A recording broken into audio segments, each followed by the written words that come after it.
52 घंटे के वक्त में आप कैसे आइडियाज ले रहे थे कि इस ऑपरेशन को कैसे सफल करना है? पूरे हिंदुस्तान का मीडिया खड़ा रहता था। मोटार क्यों नहीं दाग दे रहे हो? लांगुरिया गाते रहेंगे, गोली चलाते रहेंगे। तो जैसे विकास दुबे ने एक डिप्टी एसपी और 9 पुलिसकर्मियों को शहीद किया, ये सिचुएशन लगभग वैसी ही थी वहाँ पे। मैं बचूंगा नहीं और मोनिका का ख्याल रखिएगा। सुशील ने ये कहा कि सर शीला का ख्याल रखिएगा। मीडिया ने कभी भी संजीदा भूमिका नहीं निभाई है, चाहे वो 26/11 की घटना हो या इस तरीके से जो इनकाउंटर वाले सिचुएशन है। उनको रहता है कि कैसे हम जल्दी पता करें। लेकिन कुछ ऐसे घर के भी जो ऑपरेशन के मूवमेंट की जानकारी दें। आप पहली पत्रकार हैं रीमा जी जिसने ये सवाल किया है। अगर ये भागे इसको गोली मार दो। मैं आपके कैमरे पे कह रहा हूँ, shoot him dead, shoot him dead. 90% transfer posting में आपको दखल चाहिए था जब डीजीपी आप बनने जा रहे थे। आपने क्या रिस्पॉन्स किया था जब आपने ये शर्त रखी है? कमरे का अब ये अफसर का ये आज आखिरी दिन है। ये राजनेता इनको बचा नहीं पाएंगे। एमएलए को अरेस्ट करना है कर लीजिए, एमपी को अरेस्ट करना है कर लीजिए। देखो एसटीएफ का गठन, और वो गठन होता है किसके लिए? श्री प्रकाश शुक्ला के लिए। और जब मैं ये नाम ले रही हूँ तो मुझे कल्याण सिंह याद आ रहे हैं। वैसे नेता को श्री प्रकाश शुक्ला धमकी देता है जान मारने की। कोई प्रेमिका थी तो उसका नाम बता दें हमें। हाँ। उसका पता बता दें। अब ये एसटीएफ का इकलौता था, कोई और उसको क्लेम नहीं कर सकता। मुख्तार अंसारी की आवाज़ रिकॉर्ड हुई थी जिसमें उसने कहा था कि चुटिया कट गई है, मुन्ना ने मार दिया। मुन्ना बजरंगी ने जो पाप काम किया उनकी शिखा काट करके जय श्री राम कहा। शाइस्ता का क्या जवाब था? जब आप शाइस्ता से जब मिल रहे थे तो वो साधारण एक घरेलू महिला थी, किसी की बेगम थी, या उसके बातचीत के अंदाज से आपको लग गया था कि इस दुनिया से इसका भी अब वास्ता है? बेगमें जो है लापता है, दोनों पे इनाम है। हाँ, इनामी है दोनों। हाँ, शाइस्ता परवीन भी और मुख्तार की बेगम साहिबा भी, वो भी हमारे गिरफ्तारी में मुनासिब चोट पहुंचाई। ये तो पता है ना आपको कि ये असद है या फिर ये यादव है? असद आप गोली चलाएंगे मारे जाएंगे आप, और यादव होना आपको बचा नहीं लेगा, ना असद होना बचा लेगा आपको। नमस्कार, मैं रीमा प्रसाद। टू द पॉइंट बात करूंगी मैं एक ऐसे गेस्ट से जिनका ताल्लुक यूपी से है। और जब मैं यूपी कहती हूं तो एक ऐसा प्रदेश जहां की राजनीति, जहां के आपराधिक बातें, वहां के किस्से आप सुनना बहुत पसंद करते हैं। एक्स डीजीपी विक्रम सिंह वो ऐसे अधिकारी हैं जिन्होंने सरकार की आंखों में आंख डालकर, यानी मायावती की आंखों में आंख डालकर ये कहा कि अगर मैं डीजीपी बनूंगा तो मेरी एक शर्त है, और वो शर्त ये है कि ट्रांसफर पोस्टिंग में 90% मेरा दखल होगा। सर बहुत स्वागत है आपका। धन्यवाद रीमा जी, बड़ी कृपा की कि आपने दर्शन दिया। आप ऐसे उत्कृष्ट पत्रकार का आगमन ही शुभ संदेश देता है, सर्वत्र मंगल ही मंगल रहता है। Thank you so much sir, thank you. पहला सवाल ये, आप 70 के दशक के अधिकारी हैं, आई थिंक 74 बैच 74 बैच के अधिकारी और मौजूदा वक्त के अधिकारी क्या यही सोचते हैं या अब फर्क आ गया है? क्योंकि हम ना अब आईपीएस आईएएस को मैं देख रही हूँ कि थोड़ा फैशनेबल दुनिया भी हो गई है।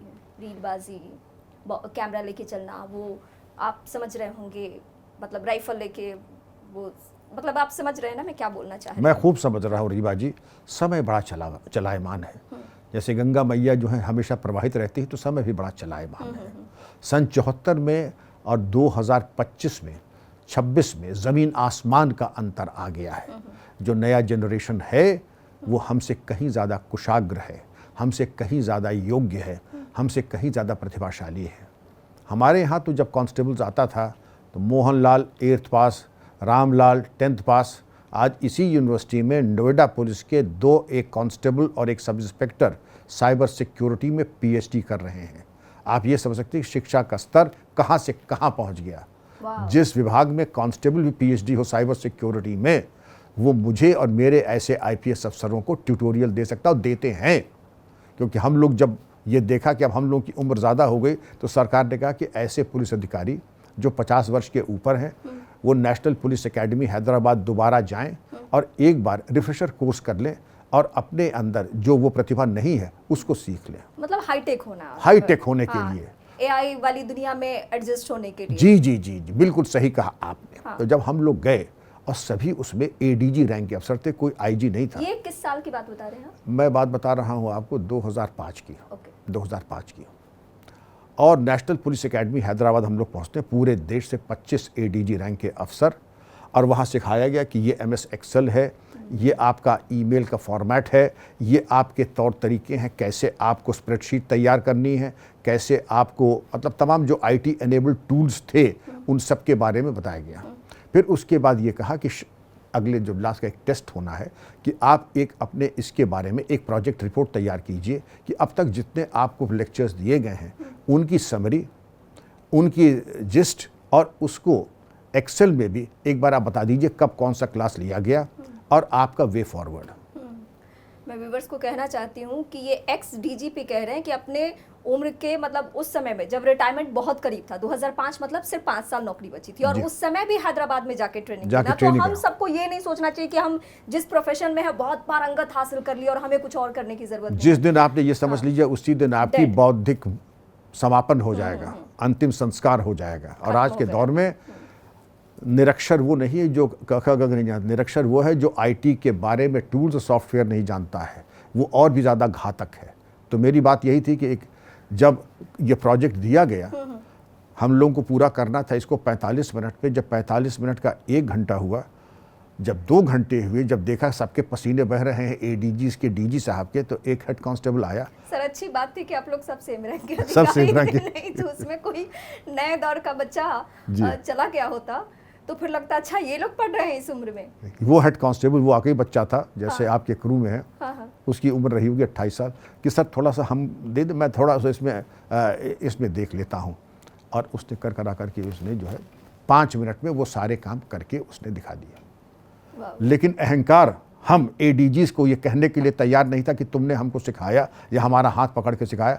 उनका तुम इसको ऐसा कर सकते थे, अगर शीट को ऐसे कर सकते तो और अच्छा हो जाता, अगर इसमें तुम कलर डाल सकते तो ये और भी अच्छा हो जाता। उनका सर वो भी कर देता, आप जो जो बताएं मैं सब कर देता हूँ। तो वो एक चीज़ थी कि एक 28 साल का हेड कांस्टेबल रैंक का ऑफिसर देश से आए हुए सभी डीजीज को हैंड होल्डिंग करके उन्होंने दर्पण दिखा दिया कि आपका ये आज है। वही कहते थे कि हमारे टाइम में एक अच्छा आईपीएस अधिकारी, जब हम लोग गए थे, कि अच्छा पुलिस अधिकारी वो होता है जो आधा कसाई हो और आधा इंसान हो। लेकिन आज के दौर में ये है कि अगर आप आईटी एनेबल्ड हैं, आप हैकिंग, क्रैकिंग, फिशिंग ये सब चीज़ें जानते हैं, तब तो आप पुलिस में कामयाब होंगे। वरना हमारे टाइम में कहते हैं कि एक आदर्श आईपीएस अधिकारी वो है जो 500 पुशअप लगा ले और लोहे का सरिया टेढ़ा करके सीधा कर ले। अब अगर इतना मतलब कर भी लेते हैं, सिर्फ उस समय शारीरिक बल पे जोर था कि ज्यादा पढ़ लिख के क्या करोगे, लेकिन अभी दिमाग पे जोर है कि अब सारा खेल दिमाग का, क्योंकि क्राइम अंडरवर्ल्ड सिर्फ दिमाग का खेल हो गया। हम लोग भी जब सीरीज देखते हैं और जो क्राइम से रिलेटेड हो तो उसमें यही सारी बातें दिखाई जा रही कि अगर आप आईटी से रिलेटेड चीज़ों को नहीं समझ पा रहे हैं, एआई का इस्तेमाल नहीं कर पा रहे हैं, तो आप फेल हैं। क्योंकि सारे अपराधियों को पकड़ने के लिए अगर वो विदेशों में है या कहीं है तो इन सारी ही टूल्स का इस्तेमाल हो रहा है। लेकिन अब मैं आपको बहुत पीछे लेकर चलूँगी, मतलब करियर का वो शुरुआती दिन, वो जब आप अपने डिसीजन के लिए जाने जाते थे, वो जब आपके बारे में जब हम विक्रम सिंह डालते हैं एक्स डीजीपी यूपी, अगर गूगल करें या एआई से आपके बारे में जानकारी हासिल करें तो सबसे बड़े ऑपरेशन का जिक्र आता है जो 52 घंटे चला, जो आपके करियर का शायद एक ऐसा मोमेंट है जिसे आज भी आप याद करना पसंद करेंगे। उसके लिए आलोचना हुई वो अलग मसला है, लेकिन वो सफलता ने हमेशा के लिए आपको इस प्रोफेशन में स्टैब्लिश कर दिया कि हाँ ये वो अधिकारी हैं जिन्होंने 52 घंटे के ऑपरेशन के बाद भी घनश्याम केवट को मार गिराया। आपका कहना सही है कि मैं समझता हूँ मैं डीजीपी था और बिल्कुल मेरे टेन्योर के आखिर की ये घटना है। चित्रकूट जिला, ब्रिजलाल जो आज सांसद हैं, एडीजी लॉ एंड ऑर्डर, और ये खबर आती है कि जिस तरीके से एक मुठभेड़ हो रही है, पुरस्कार घोषित अपराधी था, लेकिन जैसे कि बीहड़ में अक्सर हो जाता है, एक वांटेज पोजीशन पे कभी कोई आता है, कोई वांटेज पोजीशन पे अगर ट्रेंड शूटर स्नाइपर हो तो एक राइफल और 100 राउंड से वो कर सकता है जो कि आपकी एक कंपनी यानी 100 आदमी नहीं कर सकते हैं। और वही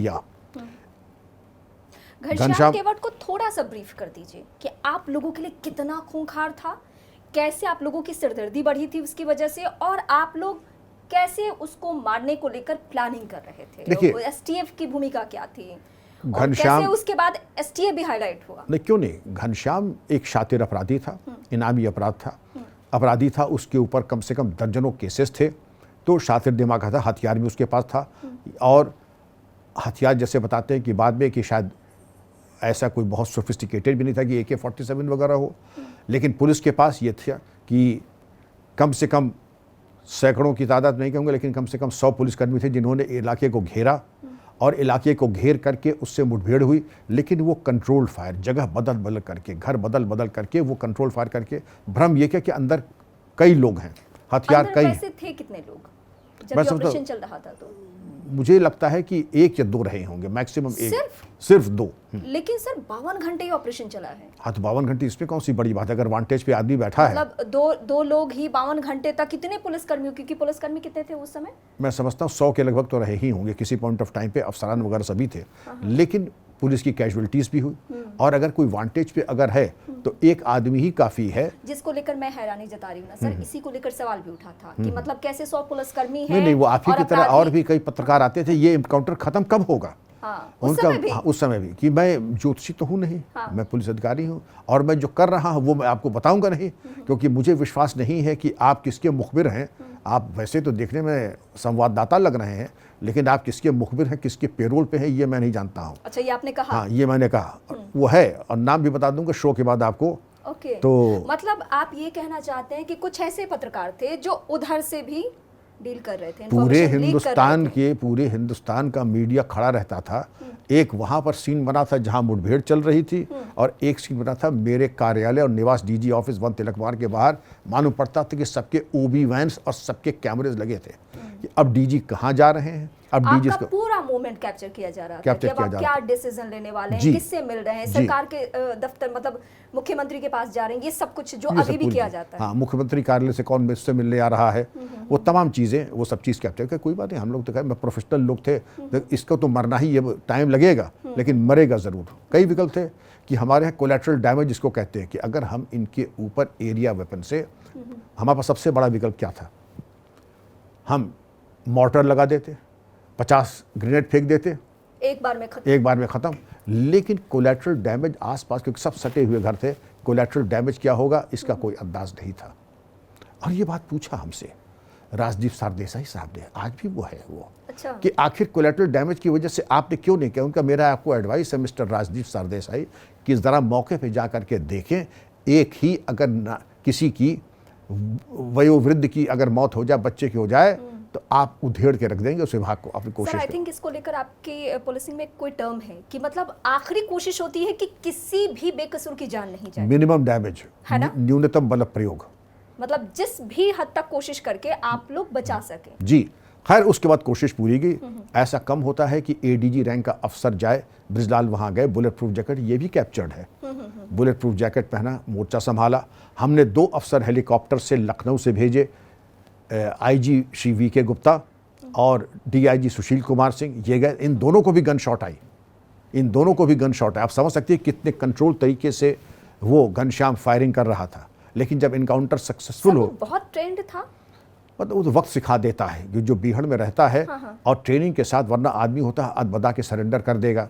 लाउड हेलर से हम कह भी रहे सरेंडर कर दो, सरेंडर नहीं कर रहा। उसके सामने डू एंड डाई सिचुएशन, वैसे कुछ सिर फिरे होते भी हैं। जैसे एक एटा ज़िला है, वहाँ पर जो बदमाश होते हैं, वहाँ पे कहीं सरेंडर कर नहीं, हाकिम हम तो सील है के जाएंगे, कि मतलब कि आप हमें मारिए, हमारे लाश को सील कीजिए, और लांगुरिया, वहाँ का एक मार्शल म्यूजिक होता है, लांगुरिया गाते रहेंगे, गोली चलाते रहेंगे। कुछ ज़िंदगी में ऐसे भी मौके आते हैं, फोक सॉन्ग है, फोक सॉन्ग है, जैसे आल्हा वगैरह है। हाँ, तो लांगुरिया गाते रहेंगे और गोली चलाते रहेंगे। इनके केस में भी यही था।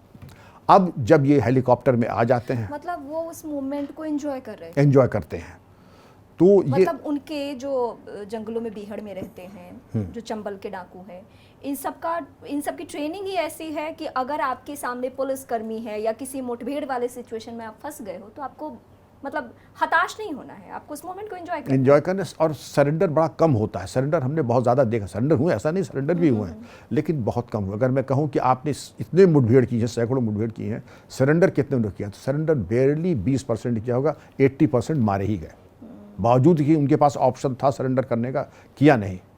घनश्याम का भी यही था। इनकी भी ट्रेनिंग आतंकवादियों जैसी होती है क्या? किनकी नहीं, ट्रेनिंग तो वक्त सब सिखा देता है। और कभी कभी ऐसा होता है कि ऐसा हम सिर्फ उन्हीं लोगों को देखते हैं जिनका आईएसआई से कनेक्शन हो या जो लश्कर के हो। इन सब की ट्रेनिंग ऐसी होती है कि भाई आपको जितने लोगों को मार सकते हो आखिर तक, उतने लोगों को मार लो। वो तो आईएसआई ट्रेंड होते हैं, तो चरमपंथी हैं आपके, टेररिस्ट हैं। लेकिन इनके यहाँ कभी कभी आर्मी डिजर्टर्स आ जाते हैं। जैसे एक गैंग हुआ करता था एटा में, भगवान सिंह कमांडर, वो आर्मी का डेजर्टर था, सर्वे ऑफ इंडिया का नक्शा लेके चलता था, मैग्नेटिक कंपास का, और उसकी ड्रिल वगैरह वैसी ही थी जैसे फौजियों की होती थी। तो नेचुरली था कि जब वो फौज में रहा है, फौज के हथियार लेकर के लूट करके आया है। उस ज़माने में जब पुलिस के पास सिर्फ 303 थी, उसके पास SLR वगैरह थी, LMG भी थी उसके पास, और सर्वे ऑफ इंडिया तो मैं दावा आज भी कर सकता हूँ कितने लोग हैं जो नक्शा देख करके चल सकते हैं या मैग्नेटिक कंपास लेकर के, और बिल्कुल साइलेंट पोजीशन में, एरो हेड फॉर्मेशन में जाना है, सिंगल फाइल में जाना है, हर चीज़ का वर्ड ऑफ कमांड बिल्कुल जैसे एक फौजी ये सुबेदार करता है। 52 घंटे के वक्त में आप कैसे आइडियाज ले रहे थे कि इस ऑपरेशन को कैसे सफल करना है? टेक्नोलॉजी। मतलब आपको सरकार को भी जवाब देना है, सरकार की तरफ से भी एक कुछ ऐसा प्रेशर आ रहा होगा जो आप यहाँ पब्लिकली बहुत डिस्कस नहीं कर सकते हैं। इन सारे सिचुएशन में सबसे ज़्यादा आपके दिमाग में क्या चल रहा था कि कैसे जल्द से जल्दी इस ऑपरेशन को खत्म किया जाए? मीडिया प्रेशर एक अलग से था, जो आपने बताया कि लोगों ने कहा मोटार क्यों नहीं दाग दे रहे हो, जबकि आपकी जिम्मेदारी है कि वहाँ मोटार दागने से क्या हो सकता है। तो इन सब में सबसे पहला फोकस और वो मेन फोकस क्या था आपका? ये सबसे पहले टेक्नोलॉजी देख रहे थे। अमिताभ यश एसटीएफ में तब भी थे, अभी जो है ADG जो लीड कर रहे हैं, हाँ अभी जी हाँ, अमिताभ तब भी यश। थे, हाँ जूनियर रैंक पे थे, शायद एसएसपी वगैरह थे, एसएसपी रहे होंगे। तो एक टेक्नोलॉजी हमारे पास आई थी आर्म्ड पर्सनल कैरियर की, ओके, वो अमिताभ यश ही डिज़ाइन कर रहे थे। उनका सर मेरे पास आर्म्ड पर्सनल कैरियर मैं तैयार कर लूँगा, कल तक आ जाएगी, और वो बिल्कुल ऐसी सीधे ले जा करके रैम कर देंगे हम, ऐसा नहीं कि हम लोगों ने, और सीधे कर देंगे। और उसके बाद कैसे काम करता है? वो बुलेट प्रूफ होती है, हाँ। और पूरे सामने से टायर वगैरह ऐसे होते हैं कि हमर की चेसिस शैसी पे, और वो बना भी रहे थे, मतलब जो बना रहा था उसी समय जो बना रहे थे वो अमेरिकन ट्रूप्स के लिए, अफगानिस्तान के लिए बना रहे थे। आप समझिए उनका, इनसे अगर हमें मौका मिलेगा तो एक व्हीकल हम लोन पे ले करके इनको वहाँ पे ले जाकर करेंगे, बुलेट प्रूफ, आर्म्ड, और ले जाकर के किसी बिल्डिंग को तहस नहस करना हो तो टैंक की तरह जाकर कर लेगी, और जो उसके अंदर पर्टिकुलर उसी एरिया में, ताकि आसपास कुछ ना हो, कुछ डैमेज ना हो, और उसके अंदर जो फिर जो पर्सनल है वो पूरी तरह से प्रोटेक्टेड है, और जब कोई भागे होगा तो उसमें से बैठ करके अपनी सुरक्षा का ध्यान रखते हुए उसके पहले इनकाउंटर पूरा हो गया। तो ऐसा नहीं कि कोई चीज़, अच्छा उसकी नौबत ही नहीं, उसकी नौबत ही नहीं, लेकिन ये प्लान बी के तौर पे था, जो मैं आज आपको बता रहा हूँ क्योंकि मैंने बताया नहीं आज किसी को आज तक। ओके, कि अमिताभ यश उस समय भी इस ऑपरेशन में क्या बड़ी भूमिका कर रहे थे, लेकिन सबसे बड़ी भूमिका थी डीआईजी वी के, आईजीवी के। उस घटना की और उसके बाद हम लोगों के टाइम में अभी ये विकास दुबे वाला जो इनकाउंटर, वो मुठभेड़ भी बहुत लंबा चला, मतलब उस समय तो भाग गया, लेकिन उस समय पुलिस भाग कब गया? नहीं, जब पहली बार, हाँ विकास दुबे जब, हाँ बाद में हुआ, लेकिन पहले जब उसने 9 पुलिसकर्मियों को शहीद किया था, एक घर में जैसी सिचुएशन आप घनश्याम केवट वाली बता रहे हैं, बिल्कुल भाई ऐसी है। तो आप समझ सकती है, आपने अच्छा कि इसको कंपेयर करके बता दिया कि जरूरी नहीं कि जो सबसे मजबूत पार्टी है तुरंत के तुरंत उसको रिजल्ट मिल जाए, मुखबिरी भी होती है, मुखबिरी के साथ साथ ये भी होता है कि वांटेज की पोजीशन हो। तो जैसे विकास दुबे ने एक डिप्टी एसपी और 9 पुलिसकर्मियों को शहीद किया, ये सिचुएशन लगभग वैसी ही थी वहाँ पे, लेकिन यहाँ था कि कैजुअलिटीज हुई थी लेकिन उतनी नहीं हुई। लेकिन यहाँ पे कैजुअलिटीज का ये भी था, हमारे बहादुर आईजी वी के गुप्ता साहब, डीआईजी सुशील कुमार सिंह आगे बढ़े और गन शॉट उनको लगी, ग्रेनेड के स्प्लिंटर्स लगे, उसके पास ग्रेनेड तक थे और ग्रेनेड के स्प्लिंटर्स लगे, लेकिन उनका अनुशासन तो देखिए। हेलीकॉप्टर पे जब बैठे तो हमने पूछा कि आप वी के क्या पोजीशन है, उनका सर आपके आशीर्वाद से इनकाउंटर कामयाब हो गया। उस समय आप फोन पे टच में रह रहे थे कंटिन्यू? टोटल जी, सारा मूवमेंट क्या, सारा मूवमेंट, नेक्स्ट अब क्या मूवमेंट होना है, बिल्कुल। अब डीआईजी वी के गुप्ता की बात सुनिए। हाँ।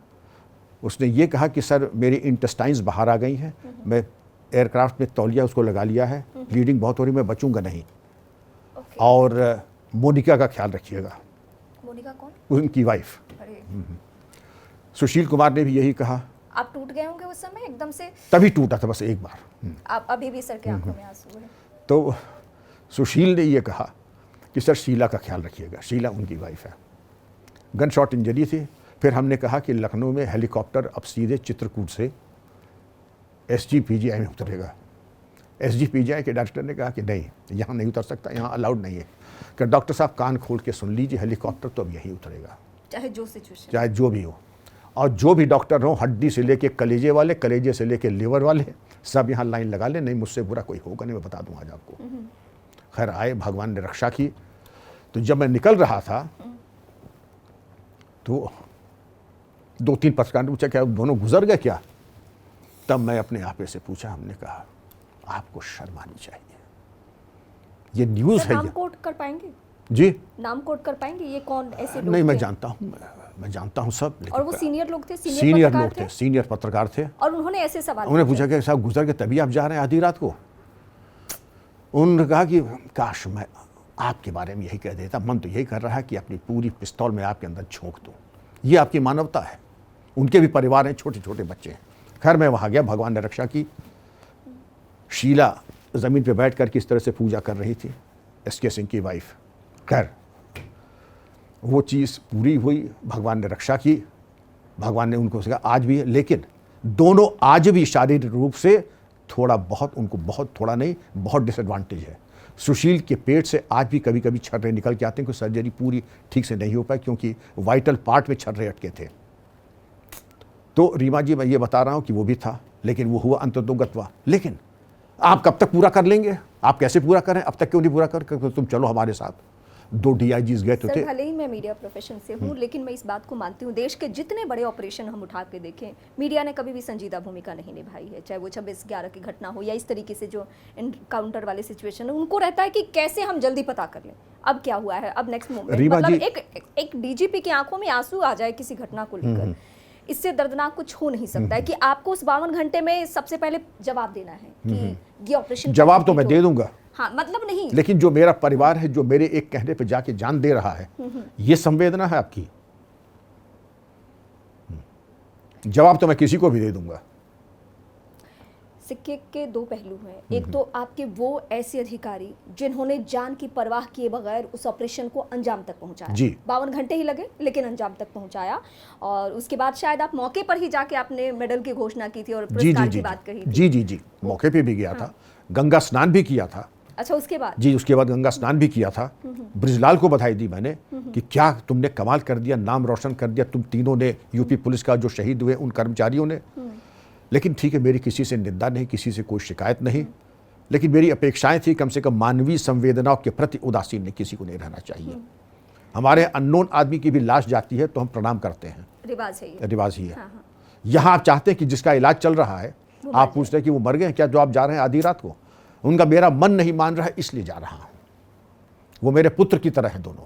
इसलिए मैं कह रही हूँ कि आपके हर मूवमेंट पे ध्यान दिया जा रहा था जी, कि आप जी, क्या करने वाले हैं। लेकिन मैं जो सवाल पूछना चाह रही थी कि एक ऐसे अधिकारी जो अपनी जान की परवाह किए बगैर इस ऑपरेशन को या किसी भी ऑपरेशन को अंजाम तक पहुंचाते हैं, लेकिन कुछ ऐसे घर के भेदी जो ऑपरेशन के मूवमेंट की जानकारी देते हैं, जिसमें विकास दुबे वाली घटना सशक्त उदाहरण है कि विकास दुबे वाले मामले में हमने देखा कि अंदर के ही कुछ लोगों ने पुलिसकर्मी पूरी मुखबिरी की, पुलिस की पूरी मुखबिरी की, और उसके वजह से हमारे अधिकारी या हमारे पुलिसकर्मी अपनी जान गंवा बैठे।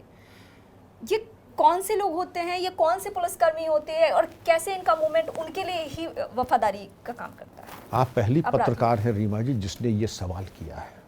ये एक बहुत बड़ी कला है, पुलिस मुठभेड़ और ऑपरेशन एक बहुत बड़ी कला है। अक्सर ऐसे लोग आ जाते हैं, और आप बड़े बड़े ऑपरेशन, मैंने डकैतों का भी किया है, पंजाब टेररिज्म का भी किया है, ISI रिलेटेड दाऊद गैंग्स का भी किया है। ये मान के चले कि 1-2 आदमी ऐसे होते हैं, तो उसका तरीका है जो मैं आज बता रहा हूँ आपको। वो हमेशा पहले वो आदमी जो कि शातिर दिमाग का है, आपके आसपास रहेगा और उतावला रहता होगा, उतावला रहेगा कुछ बताने की, हुजूर कुछ- वहाँ पे कुछ देखिए, बता वहाँ दीजिए। देखिए हुजूर, वहाँ देखिए हुजूर। तो हम लोग समझ जाते हैं कि ये हमारा आदमी है। और जैसे ही मालूम पड़ा कि आप गंतव्य के 50 गज में हैं, कि हुजूर मैं ज़रा लघु शंका करके अभी आता हूँ, समझ रही हैं? ऑपरेशन का एंड हाँ, मूवमेंट। मैन मौके उनका अब लघु शंका नहीं, अब लघु शंका और दीर्घ शंका आप तब करेंगे जब मुठभेड़ पूरी हो जाए, वरना पतलून कर लीजिए गंदी आपकी। हम जाने नहीं देंगे आप। अब नहीं जाएंगे आप, आपके पीछे यही बात खत्म नहीं हुई। सर, नाम मत कोट कीजिए नहीं, मैं वैसे अधिकारियों का, लेकिन इस सारे ऑपरेशन के दौरान, मतलब सिर्फ ये तो पर्टिकुलर एक केस पे अभी हम बात कर रहे थे, ऐसे लोग मिले जिसको आपने नजर से पहचान लिया कि ये वो आदमी है? कितने ऐसे मिले, और आपने ये भी कहते इनके पीछे एक आदमी मशीन गन वाला लगा दो, अगर ये भागे तो इसको गोली मार देना। मैं आपके कैमरे पे कह रहा हूँ, shoot him dead, shoot him dead. क्योंकि आपने पकड़ लिया था। मैंने पकड़ लिया था, और ऐसा नहीं कई बार मैं कहा, क्योंकि ये आदमी जो ऐन मौके पे कहता है, और मैं डायलॉग भी सुना दी साहब कहेंगे, हुजूर पानी आप इधर आए, हुजूर कीचड़ आप इधर आए, और ऐन मौके पे जब वो पीछे जाने लगा तब आगे बढ़ो, अभी तो हुजूर पानी और हुजूर कीचड़, आगे बढ़। उसके बाद 4 गाली, हुजूर गाली, उनका गाली ने, अब मैं गोली मारूंगा बाप के, क्योंकि मैं देख रहा हूँ कि आपकी कहीं पे निगाहें, कहीं पे निशाना है। सर, कुछ अलग से ट्रेनिंग इसकी भी दी जाती है कि आपके अंदर का ही कोई मुखबिर बन जाए तो उसको पहचाने कैसे? उम्र के जब आप साथ लोगों और की तजुर्बे के साथ आप चेहरा पढ़ लेती हैं, और चेहरा पढ़ लेती कि भाई इसकी भाव भंगिमा अननेचुरल है, ये कुछ तो इसमें हड़बड़ाहट है। कुछ में हड़बड़ाहट, अदबदाहट, क्योंकि वो वहाँ क्योंकि उसको जानता है कि उसको गोली चलने के पहले, एंगेजमेंट के पहले भागना है। वो दाएं बाएं देखेगा, मेरे उसको इन्फॉर्मेशन शेयर करना है, जल्दी उसको से जल्दी। इंश्योरेंस चेक करना है, या कुछ ज़रूरत से ज़्यादा खांसी करना है, और उसके तरीके मोबाइल तो था होगा नहीं। अब यह तो जैसे कहते हैं कि फेफड़ा बाहर करके ऐसे खांसे के मान पर फेफड़ा बाहर का, क्यों भाई अभी तक तो तुम्हारा गला वाला सब ठीक था। ताकि हम पानी पीने के बहाने बाहर जाएं। ना खांसी को आवाज़ पहुंच जाए, इसका मतलब कि पुलिस आ गई। खांसी की आवाज़ घने जंगल में, बियर में बड़ी दूर तक जाती है। ऐसा खांसी पिन ड्रॉप साइलेंस में, हाँ वहाँ का। तो हम लोग पहले कहे भाई जिसको खांसी आ रही हो, जिसका पेट खराब हो, वो यहीं रुक जाए, उसको चलने की ज़रूरत नहीं है। लेकिन जब वहाँ चलेंगे आप, फिर आपको खांसी और आपकी दीर्घ शंका लघु शंका फिर हमारे हिसाब से होगी। और वहाँ पर जाकर के पोजीशन आउट करने के लिए अगर आप जा रहे हैं तो ये मान के चलिए। और हमने कहा आगे बढ़िए। और जो भाव भंगिमा अननेचुरल हो जाती है रीमा जी, तो आप उसको पकड़ लेते हैं, वो अननेचुरल उसकी भाव उसकी। आप लोग उसके बाद क्या पनिशमेंट देते हैं ऐसे लोगों को? क्योंकि आप पब्लिकली तो बता नहीं सकते कि ये मुखबिरी किया है। कई बार तो पकड़ में आ जाते हैं, जैसे विकास दुबे वाले में एक्शन हुआ था जिसमें सार्वजनिक नाम था। लेकिन कुछ ऐसे ऑपरेशन जिसमें आपने बताया कि हमें पता तो चल जाता है, तो उनका देखिए क्या दो है? तीन बातें हो सकती हैं, क्योंकि वो तो हमेशा के लिए डाउट। देखिए अक्सर ऐसा होता है, इसमें मेरा कोई हाथ नहीं था भाई। एनकाउंटर चल रहा है, दोनों तरफ से गोली चल रही है, तो उसमें तो मौत हो भी जाती है, पुलिस वालों की भी शहीद होते हैं, बदमाश भी मारे जाते हैं, और ऐसे लोग भी मारे जाते हैं। हालांकि होना नहीं चाहिए, लेकिन हो जाता है कभी कभी। तो एक तो ये हो गया। दूसरा, अगर कहीं आपको अपने ही आदमी पे कोई शक हो तो उनको बैठा दीजिए, उनके पीछे 2 आदमी लगा दीजिए कि अब ये भागने ना पाए। इनकाउंटर तो जब होगा तब देखा जाएगा। फिलहाल इनको आप लेके चलिए हेडक्वार्टर्स, उसके बाद इनकी जो है क्रियाक्रम हम करेंगे। क्रियाक्रम मतलब पहले इनका डिसमिसल, इनको बिल्कुल एक तरीके से इनका कैरियर ख़त्म, और उसके बाद हम आगे बढ़ेंगे। इसमें सरकार की परमिशन की जरूरत होती है? आपको ऐसा कोई काम ही नहीं करेंगे जिसमें कोई परमिशन जरूरत पड़े। अगर हमने किसी को कर्तव्य नहीं, अगर कुछ कोई मतलब ऐसा अधिकारी है जिसको लेकर हम अपने ऑफिसर्स, हमारे ऑफिसर्स ही हमारे माँ बाप रहते हैं, हम उसे कहते हैं कि सर ये बहुत बड़ा नमक हराम है, इसका हम इलाज कर रहे हैं, तो हमको कहता है ठीक है विक्रम, जो ठीक समझो करो। उनको बता करके इनका डिसमिसल और उनके हर चीज़ की उनको कैरियर। इससे ही जुड़ा हुआ सवाल है जिसको मैंने इंट्रो में ही मेंशन किया कि 90% ट्रांसफर पोस्टिंग में आपको दखल चाहिए था जब डीजीपी आप बनने जा रहे थे। क्या इसीलिए कि ऐसे लोगों को हम अपने दम पे सबक सिखा सकें, या हम अपनी टीम खुद ऐसी तैयार करें, अपनी तैयार करें कि हाँ, जो अनडिजायरेबल एलिमेंट्स है उनको हम दूर करें। हाँ। बस मायावती ने क्या रिस्पांस किया था जब आपने ये शर्त रखी और जब आप तभी तो मानी, वरना होगा मुझे नहीं बनना है डीजीपी। पहले मैं मुझे बनना ही नहीं डीजीपी, क्योंकि मैं जानता हूँ मैं फेल होऊंगा। और क्यों फेल होंगे आप? उनका क्योंकि हमारी टीम नहीं रहेगी, दूसरे हमें कोई स्वायत्ता नहीं मिलेगी, उनका पूरी रहेगी। ठीक है, खत्म हो गई। और उसका टेस्ट केस एक बार में राजी हो गई थी? एक बार में राजी और एक मैं एग्जाम्पल भी देता हूँ आपको कि जब नया नया आया था तो चौथे पांचवें दिन उन्होंने पूरा, आपके पास एक एयरक्राफ्ट रहेगा, आपके पास हेलीकॉप्टर रहेगा, आप जहाँ चाहें आपको कहीं कार मूवमेंट करना है, आप हेलीकॉप्टर प्लेन जा सकते हैं। तो मैं गया एक्चुअली, मैं प्लेन लेकर के गया था, तो वहाँ कमिश्नर और एसपी, डीआईजी, डीएम ने कहा कि साहब यहाँ एक ऐसा अफसर है, वो बुलाने पे आता नहीं है, और जब आता है तो बिना कैप के, जबकि तरीका नहीं है कि आप सीधा उसके जा रहे हैं तो पैर पे पैर रख करके, हाँ आपने बुलाया था मुझे, बिना कहे कि बैठ जाएगा, जो कि उचित नहीं है। फिर पैर पे पैर रख करके कैप बाहर रख, कैसे बुलाया आपने? उनका आप एक तो बुलाने के अगले दिन आए, उनका मेरे पास भी और भी 10 काम है सिवाय इसके कि आपके बुलाने पे तुर्की बतुर्की जवाब देना। सर मायावती, और जब सबने कहा, सुन लीजिए बड़ी इंपॉर्टेंट बात है, हाँ। डीएम भी कह रहे हैं, एसएसपी भी कह रहे हैं, डीआईजी भी कह रहे हैं, कमिश्नर, तो हमने कहा अब ये अफसर का ये आज आखिरी दिन है, ये राजनेता इनको बचा नहीं पाएंगे। तो हमने कहा डिप्टी साहब तशरीफ लाए, कि मैंने सुना है कि आप, ये आपके बारे में शिकायत है, आप ऐसा करें अटैची बांध के आइए और मेरे साथ आप चलेंगे लखनऊ, अब डीजी ऑफिस में होंगे अटैच आप हमारे। अब तक आपने जो तांडव किया है अनुशासनहीनता का, अब इसका मैं करूँगा एक एक चीज़ का हिसाब आपके साथ।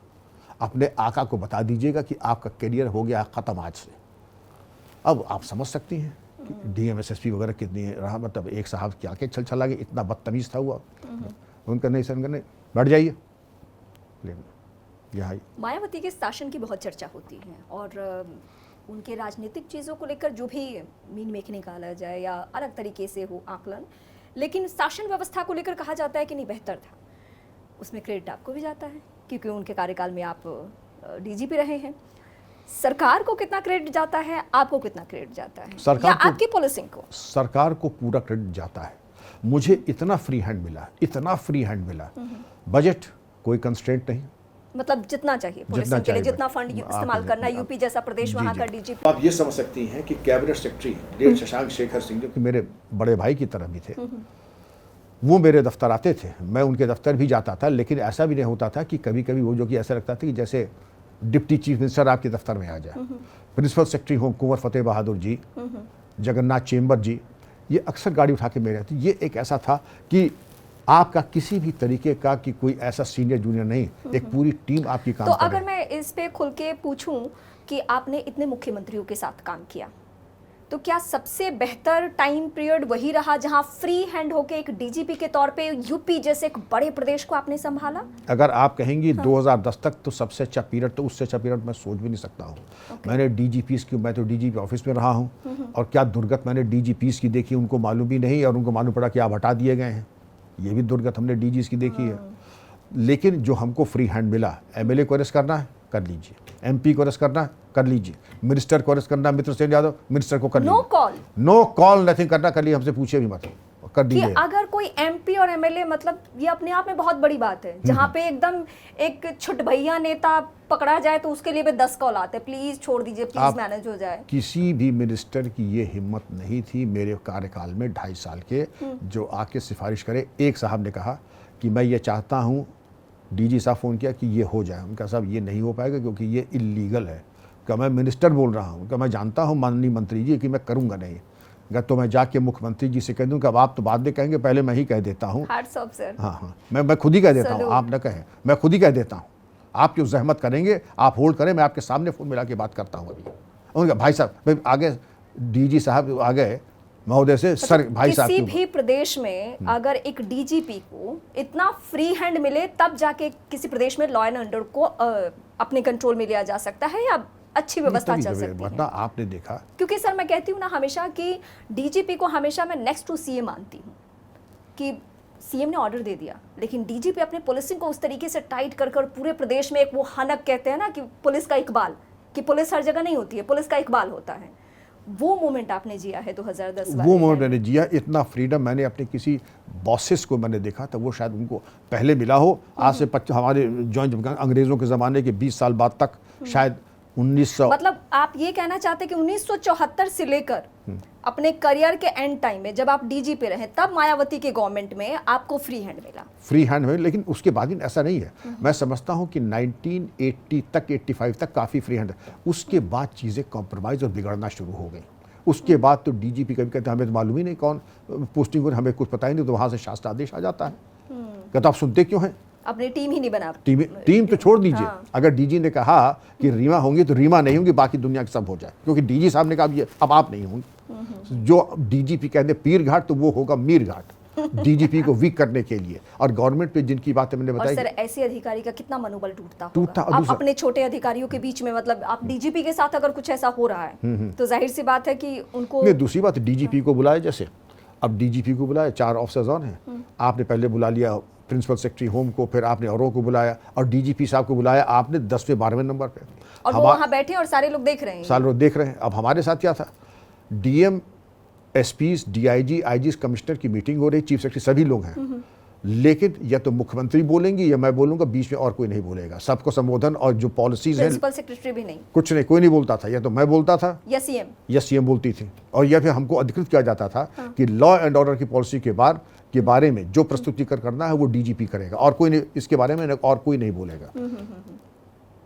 हालांकि चीफ सेक्रेटरी मेरे बड़े भाई थे, पीके मिश्रा, बड़ी इज्जत करता हूं मैं उनका भी, और कुंवर फतेह बहादुर जी वगैरह, बिल्कुल क्या भाइयों में प्रेम होगा जो हमारा उन लोगों से है। लेकिन अब मुख्यमंत्री की पॉलिसी थी कि जो असेसमेंट है और जो संबोधन है वो डीजीपी ही करेगा। तो आप खुद समझ कि आपका स्टेटस मुख्यमंत्री ने कितना ऊंचा कर दिया। तो जब आपका मुख्यमंत्री स्टेटस कर दिया तो आपकी बात सब सुनेंगे, डीएम भी सुनेगा, आपका कॉन्फिडेंस उस तरीके से हो जाएगा कि आप ऐसे प्रदेश को संभाल रहे हैं जहां पे सब कुछ कंट्रोल करना बहुत मुश्किल है। अब मैं एक दूसरे और बड़े ऑपरेशन के बारे में आपसे डिस्कस करना चाहती हूँ। वो है एक तो एसटीएफ का गठन, और वो गठन होता है किसके लिए? श्री प्रकाश शुक्ला के लिए। और जब मैं ये नाम ले रही हूँ तो मुझे कल्याण सिंह याद आ रहे हैं, बीजेपी के वो नेता, वो मुख्यमंत्री उत्तर प्रदेश के जिनको लेकर इतना रिस्पेक्ट है कि लोग उनको बाबूजी कहते हैं, और वैसे नेता को श्री प्रकाश शुक्ला धमकी देता है जान मारने की, और उसके लिए एसटीएफ का गठन होता है, और एक वो ऑपरेशन जिसमें उसका मारा जाना इसी गाजियाबाद में।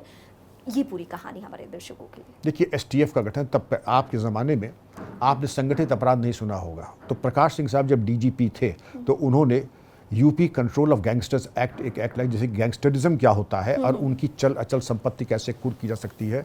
यूपी गैंगस्टर्स एक्ट का एक्ट लाया और उससे काफ़ी इम्पैक्ट तब पड़ा और आज भी पड़ रहा है, क्योंकि चल अचल संपत्ति करना, कुर्क करना, या तो मकोका में होता था महाराष्ट्र वाले कानून में, जो आज भी कई स्टेट्स में है, और या फिर उत्तर प्रदेश में यूपी गैंगस्टर्स एक्ट। अब आप और आगे आइए, अब इसके बाद शुरू होता है कि फास्ट मूविंग क्राइम, पढ़े लिखे लड़के लड़कियों का बीहड़ की बात खत्म कर दीजिए। हाँ, अब वहां से बीहड़ खत्म, ये अब इस तरीके के अब आप समझ लीजिए कि जो चंबल की कसम मुझे जीने दो, गंगा जमुना और उस तरीके की फिल्में जो आती थी डकैतों वाली, वो हो गई खत्म। अब यहाँ पे आ गया पढ़े लिखे लोग, मालूम पड़े अर्चना शर्मा जो कि फिल्मों में काम कर चुकी थी और मॉडलिंग भी करती थी, वो बबलू श्रीवास्तव के गैंग में आ करके कोलकाता पहुंचती हैं 5-6 लोग, और kidnapping for ransom, contract killing, bootlegging, booth capturing, इस चीज़ पे संगठित अपराध आ गया। अब जब संगठित अपराध आ गया तो क्रिमिनल्स पढ़ा लिखा है, वो भी बीटेक एमटेक है, वो भी साहब पीएचडी है, लॉ का जानकार है, और वो इतना जानकार है कि पुलिस का अगला मूवमेंट क्या हो सकता है वो थोड़ा बहुत उसको आइडिया लग जाएगा, क्योंकि थोड़ा बहुत नहीं, पूरा आइडिया। उसका जो नेटवर्किंग थी पुलिस सिस्टम में, उसकी जो घुसपैठ थी, उसका कोई तभी एसटीएफ बना और टेक्नोलॉजी की तरफ पहली बार जुगा। वरना क्या था, आपको जरूरत क्या, एक ही टेक्नोलॉजी थी पुलिस के पास, थाने का जो लठ था समझावन बुझावन। कल्याण सिंह को किसी ने आइडिया दिया था एसटीएफ के लिए या नहीं, अजय राज शर्मा, स्वर्गीय अजय राज शर्मा हमारे एडीजी लॉ एंड ऑर्डर थे। और धमकी वगैरह देना, देखिए वो साइकोपैथ किलर था श्री प्रकाश शुक्ला, एक बहुत ही शातिर दिमाग का था, लेकिन श्री प्रकाश शुक्ला के समकक्ष और भी 25 थे। वो क्राइम कैपिटल बन चुका था लखनऊ और वेस्टर्न यूपी, तो अकेले ये कहना कि केवल श्री प्रकाश शुक्ला के लिए बना था, तो कुछ लोगों हाईलाइटेड नाम वो था, हाईलाइटेड नाम वो था, और उसमें भी एक वो घटना का जिक्र हो जाता है कि उसने सीधे सीएम को मारने की सुपारी ले ली थी। आई थिंक 7 से 8 करोड़ उस जमाने में ने अगर लिया तो ये भी ये कुछ अमाउंट ऐसा मोटे तौर पे बताया जाता है। ये बताया जाता है, लेकिन वो भी एक तरीके से उसका कोई अच्छा ऐसी चीजों की पुष्टि तो होती नहीं, कुछ ऐसी भी बातें हो सकती है, मनगढ़ंत कहानियां तो नहीं थी, लेकिन कुछ न कुछ इसमें सत्यता जरूर थी। और उसने क्योंकि सुपारी ली थी उसने, नहीं ये तो मैं नहीं कह सकता हूँ, क्योंकि इसका कोई प्रूफ नहीं और नहीं उसका कोई इंट्रोगेशन हुआ कि कहते कि हाँ मैंने ली थी सुपारी। अगर इंट्रोगेशन होता तो इंट्रोगेशन रिपोर्ट पता चलता, लेकिन ऐसा कोई इंट्रोगेशन नहीं हुआ। और 7-8 करोड़ का मूवमेंट भी प्रकाश में नहीं है इन्वेस्टिगेशन में। लेकिन सुपारी लेने के लिए कोई जरूरी नहीं है कि आप सुपारी लेकर के ही करें, आप ये कर सकते हैं कि फिर हम जब कर लेंगे तो मौखिक तौर पे कुछ इस तरह। लेकिन ये बात प्रचलित बहुत हुई थी लोकोक्तियों में कि इस तरीके की बातें हुई थी, धमकी दी थी, सुपारी दी थी।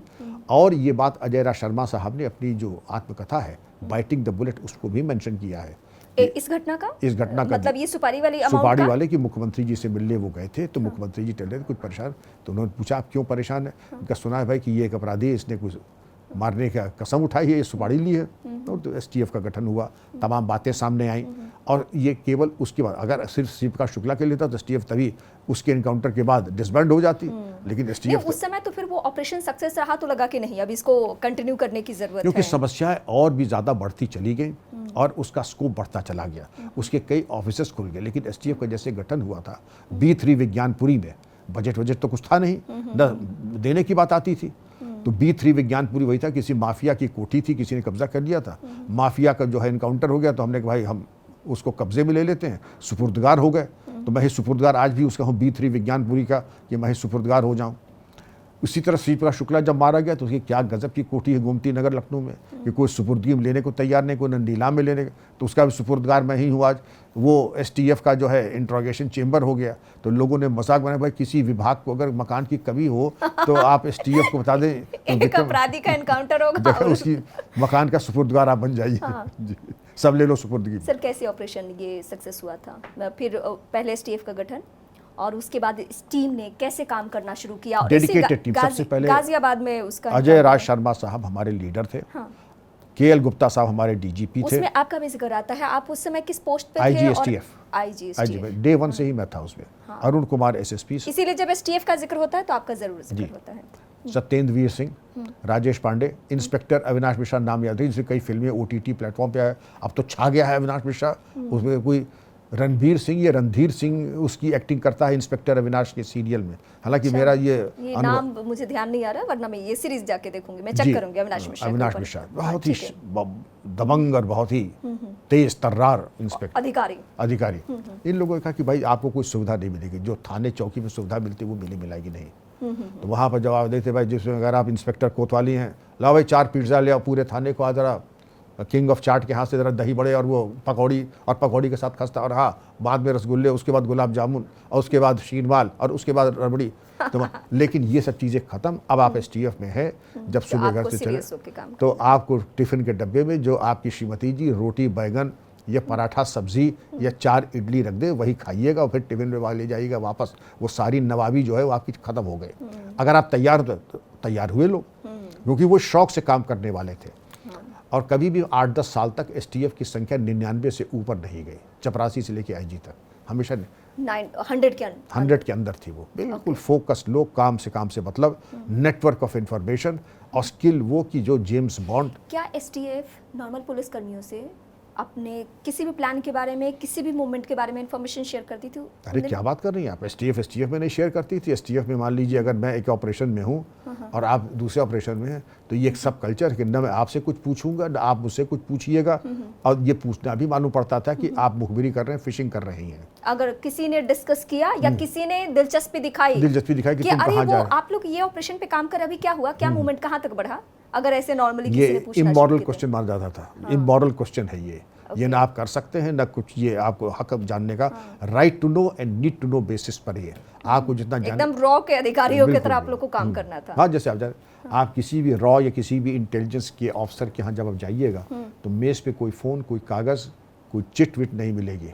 कोई फ़ोन ना वो करेंगे ना कोई फ़ोन आएगा। अगर कोई आ गया तो यस नो के अलावा तीसरा शब्द इस्तेमाल नहीं करेंगे, टुमारो या यस्टरडे या कैनॉट प्लेस ना, ओनली यस और नो। एक तो फ़ोन आएगा नहीं, आएगा तो यस और नो, इसके अलावा तीसरा शब्द इस्तेमाल नहीं होगा।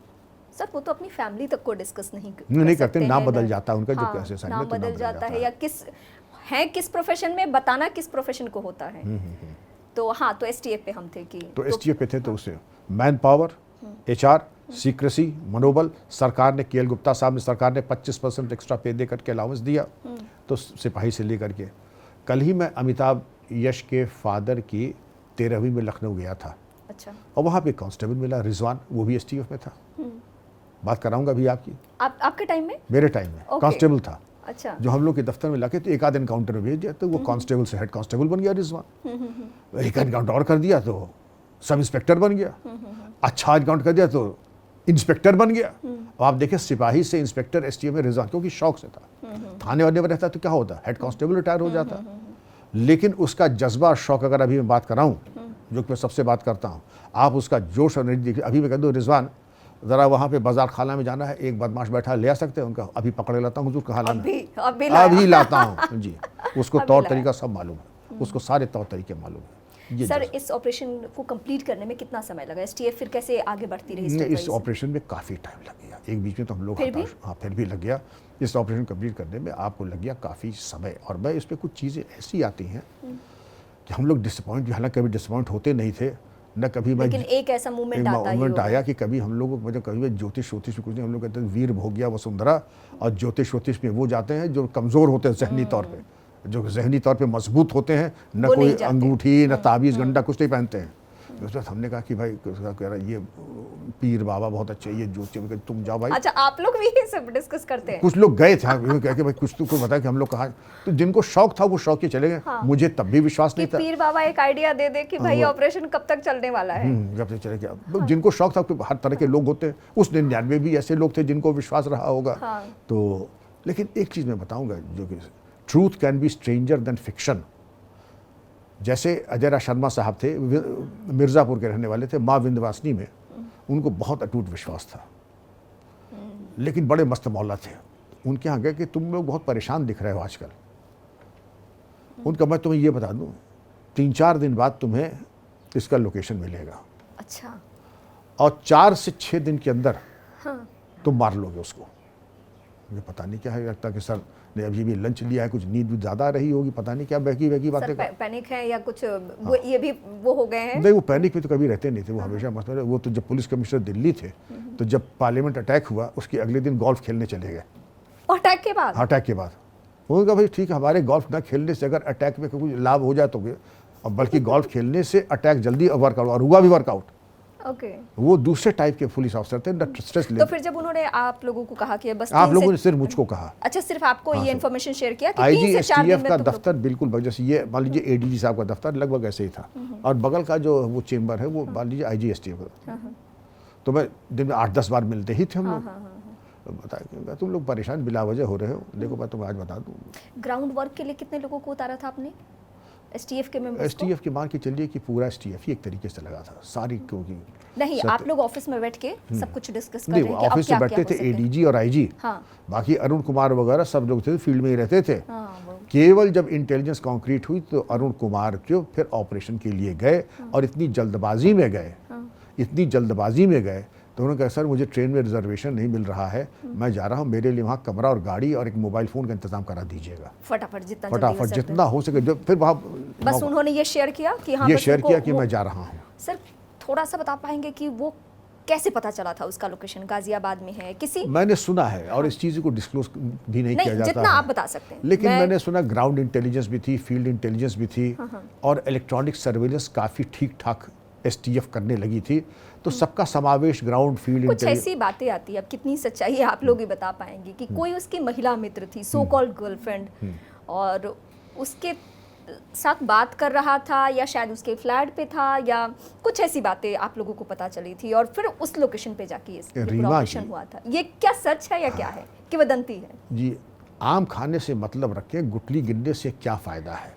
उसको जहाँ जाना था वहाँ चला गया। पहुंचा दिया आप लोगों ने? हाँ पहुँचा तो परमात्मा ने दिया, वो तो प्रभु के हाथ में है जीवन मृत्यु। अगर मुझे ये मुगलता हो जाए या किसी को भी कि मैंने मारा है, निमित्त तो हो सकते हैं लेकिन माध्यम आप हो सकते हैं, लेकिन मरने वाला तो इसमें परमात्मा। जो मैंने डिस्कस किया उसमें कितनी सच्चाई है? थोड़ी बहुत भी आप जितना बता सकते हैं उतना ही मैं मैं डिस्कस इतना ही करूंगी। बता सकता हूँ कि ऐसे तमाम कयास आ रहे हैं, और कुछ सत्य कथा मनोहर कहानी वाले नाटकीयता का पुट डाल करके, जैसे आज टीआरपी देखते हैं, तब अपना पब्लिकेशन और लोकप्रियता बढ़ाने के लिए अखबारों में बड़े बड़े बड़े अक्षरों में वो हेडलाइन था। छपना है। अगर कोई प्रेमिका थी तो उसका नाम बता दें हमें, हाँ। उसका पता बता दें। आज तक तो कि प्रेमिका कौन वो प्रेमिका थी? हाँ उसकी प्रेमिका का नाम नहीं सामने आया कहीं, कभी भी उस महिला मित्र का नाम नहीं हाँ, सामने आया। तो जब तक उसके वो तथ्यात्मक बात है, आप लोग तो बड़े खोजी पत्रकार हैं, जरा सी मालूम पड़ जाए कि इतनी सा धागा मिल गया तो आप तो बिल्कुल कहाँ पहुंच जाते कहाँ पहुंच जाएंगे उस धागे को लेकर के। हैं? डीजीपी साहब के इन्फॉर्मेशन से पहले बिल्कुल बिल्कुल उसके पहले आप लोग पहुंच जाते।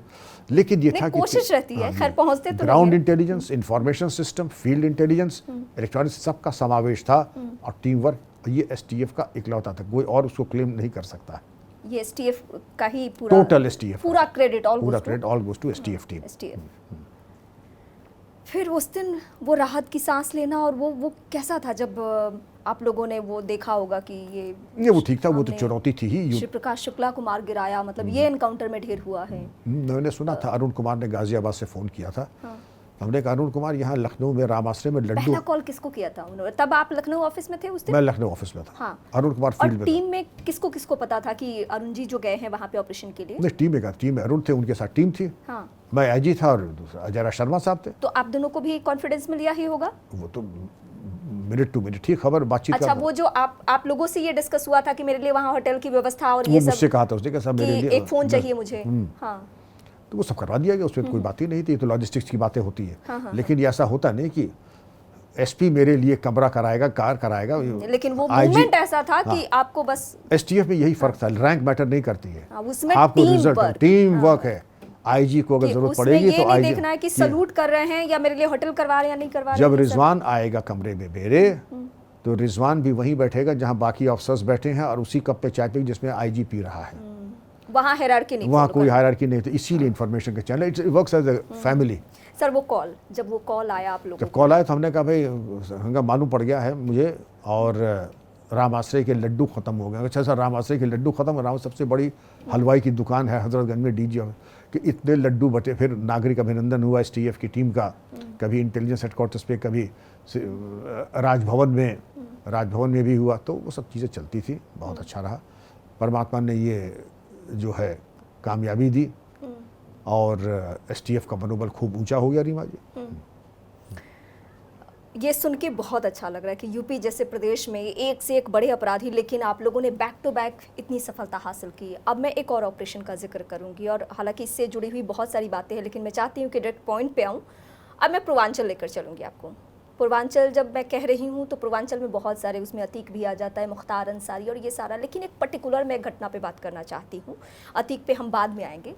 वो घटना है बीजेपी के नेता कृष्णानंद राय की हत्या। और अतीक की नहीं, वो मुख्तार की है। हाँ, मुख्तार की। मैं यही मैंने बोला कि अतीक पे बाद में आऊँगी, पहले मुख्तार वाले प्रकरण और ये पूरी जो घटना है उसको समझ लेती हूँ, क्योंकि वो भी अपने आप में एकदम एक हिला देने वाली घटना थी। उसके बाद आप लोगों की भूमिका क्या रही थी, और उसके बाद उस समय आप थे ना, मैं दूसरे पोस्ट पे था यूपी में। हाँ, लेकिन मैं दूसरे विभाग में था। दूसरे विभाग में, तो उस ऑपरेशन की जानकारी होगी ही। और वो कैसे, एक कॉल की बहुत चर्चा होती है कि जब उस कृष्णानंद राय की हत्या हुई तो मुख्तार अंसारी की आवाज़ रिकॉर्ड हुई थी, जिसमें उसने कहा था कि चुटिया कट गई है, मुन्ना ने मार दिया, ऐसे वो सारी घटना आप बताएं हमारे। कृष्णानंद राय बीजेपी के एमएलए थे। हाँ। और एक उनकी भी बाहुबली की छवि थी? नहीं, बाहुबली की नहीं, बाहुबली की तो मुख्तार अंसारी की थी। कृष्णानंद राय की कोई बाहुबली की छवि नहीं थी। लेकिन जो कि कुछ लोग इसको अलग एंगल में बताने के लिए ऐसा दावा नहीं, करते हैं। वो कुछ लोग तो कहेंगे ही राजनीतिक रंग देने वाले, राजनीतिक रंग देने वाले तो हाँ, कहेंगे। लेकिन हाँ। बता दें कितने क्रिमिनल केसेस पेंडिंग थे उनके ऊपर, वो किसी हत्या में थे कि नहीं थे, तो मैंने तो ऐसा देखा नहीं। अब कृष्णानंद राय की बात पर आ जाते हैं आप। अब राजनीतिक प्रतिद्वंद्विता इस हद तक थी कि इनकी हत्या करने के लिए मुख्तार ने कसम उठा ली थी, और उसके लिए उसने कहा कि बुलेट प्रूफ कार पे चलते तो हमें चाहिए। और मसला ये था कि अफजाल अंसारी को बस हरा दिया है उन्होंने। हाँ, ये भी था। नहीं, वो भी मनबड़ तो था। एक तो पुराना मामला, एक पुराना जो रंजिश होती राजनीतिक वो थी, और अफजाल को हराया वो तो खैर प्राइमरी रीजन था ही। अब बुलेट, उसी के जस्ट बाद ये सारी घटना होनी शुरू हो गई थी, उनकी हत्या भी हो गई थी। लेकिन रंजिश बहुत पहले से थी। और रंजिश ऐसा नहीं था कि तभी जब हत्या हुई थी उसके इमीडिएट हुई है, रंजिश तो बहुत पहले से थी। अब इन्होंने कहा कि बुलेट प्रूफ कार पे ये चलते हैं। बुलेट प्रूफ कार को अगर भेदना है, हत्या करनी है, तो लाइट मशीन गन चाहिए, एलएमजी। एलएमजी कहाँ से प्रोक्योर करें? या तो उत्तर प्रदेश पुलिस की पीएसी, या उससे या फौज में। तो जो मुख्तार अंसारी का गनर था पुलिस का, उसका शायद बहनोई राजपुताना राइफल्स कश्मीर में था, मुन्नर यादव। उससे कहा कि तुम कितना कमा लोगे नौकरी में? तुमने 10-20 लाख, तुम्हें 50 लाख देते हैं, तुम एक एलएमजी। उस टाइम में 50 लाख? हाँ, तुम भगोड़े बन जाओ। वो भगोड़ा बन गया, एलएमजी ला करके उसने कहा कि आ गई है। उनकी सबकी मॉनिटरिंग हो भी रही थी। शैलेंद्र सिंह डिप्टी एसपी, बड़े कर्मठ डिप्टी एसपी थे पुलिस के, उन्होंने एलएमजी बरामद की और उसको उन पर दिखा करके कहा कि इनके ऊपर पोटा लगेगा। तत्कालीन मुख्यमंत्री माननीय मुलायम सिंह जी के हस्तक्षेप से बृजलाल ने किताब लिखी है, उसमें लिखा है कि न सिर्फ वो पोटा नहीं लगा, बल्कि शैलेंद्र को इतना प्रताड़ित किया कि अंततोगत्वा उसने इस्तीफा तक देना पड़ गया मानसिक प्रताड़ना के कारण। अब उसके बाद आइए इस मुठभेड़ में। इसमें जिस तरह के स्वचालित हथियार इस्तेमाल किए गए, बताते हैं कि 1600 राउंड फायर किए गए।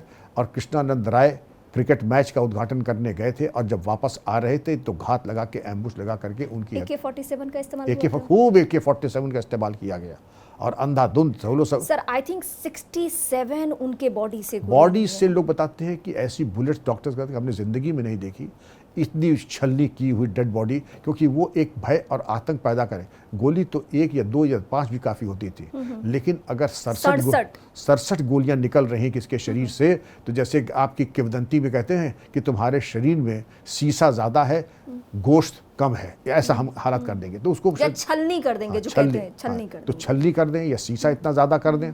डॉक्टर्स तक भी जो स्तब्ध रह गए पोस्टमार्टम में कि गोली निकालते निकालते परेशान हो गए, एग्जिट एंट्री वूंड देखते देखते। और अगर पोस्टमार्टम जो मैंने देखा था, मतलब आप स्तब्ध रह जाइएगा पोस्टमार्टम में एग्जिट और एंट्री वूंड्स देख करके। और उसके बाद मुन्ना बजरंगी ने जो पाप काम किया, उनकी शिखा काट करके जय श्री राम कहा। ये फायरिंग करते हैं। बुलेट प्रूफ गाड़ी तो उस दिन वो नहीं इस्तेमाल किए थे, आई थिंक।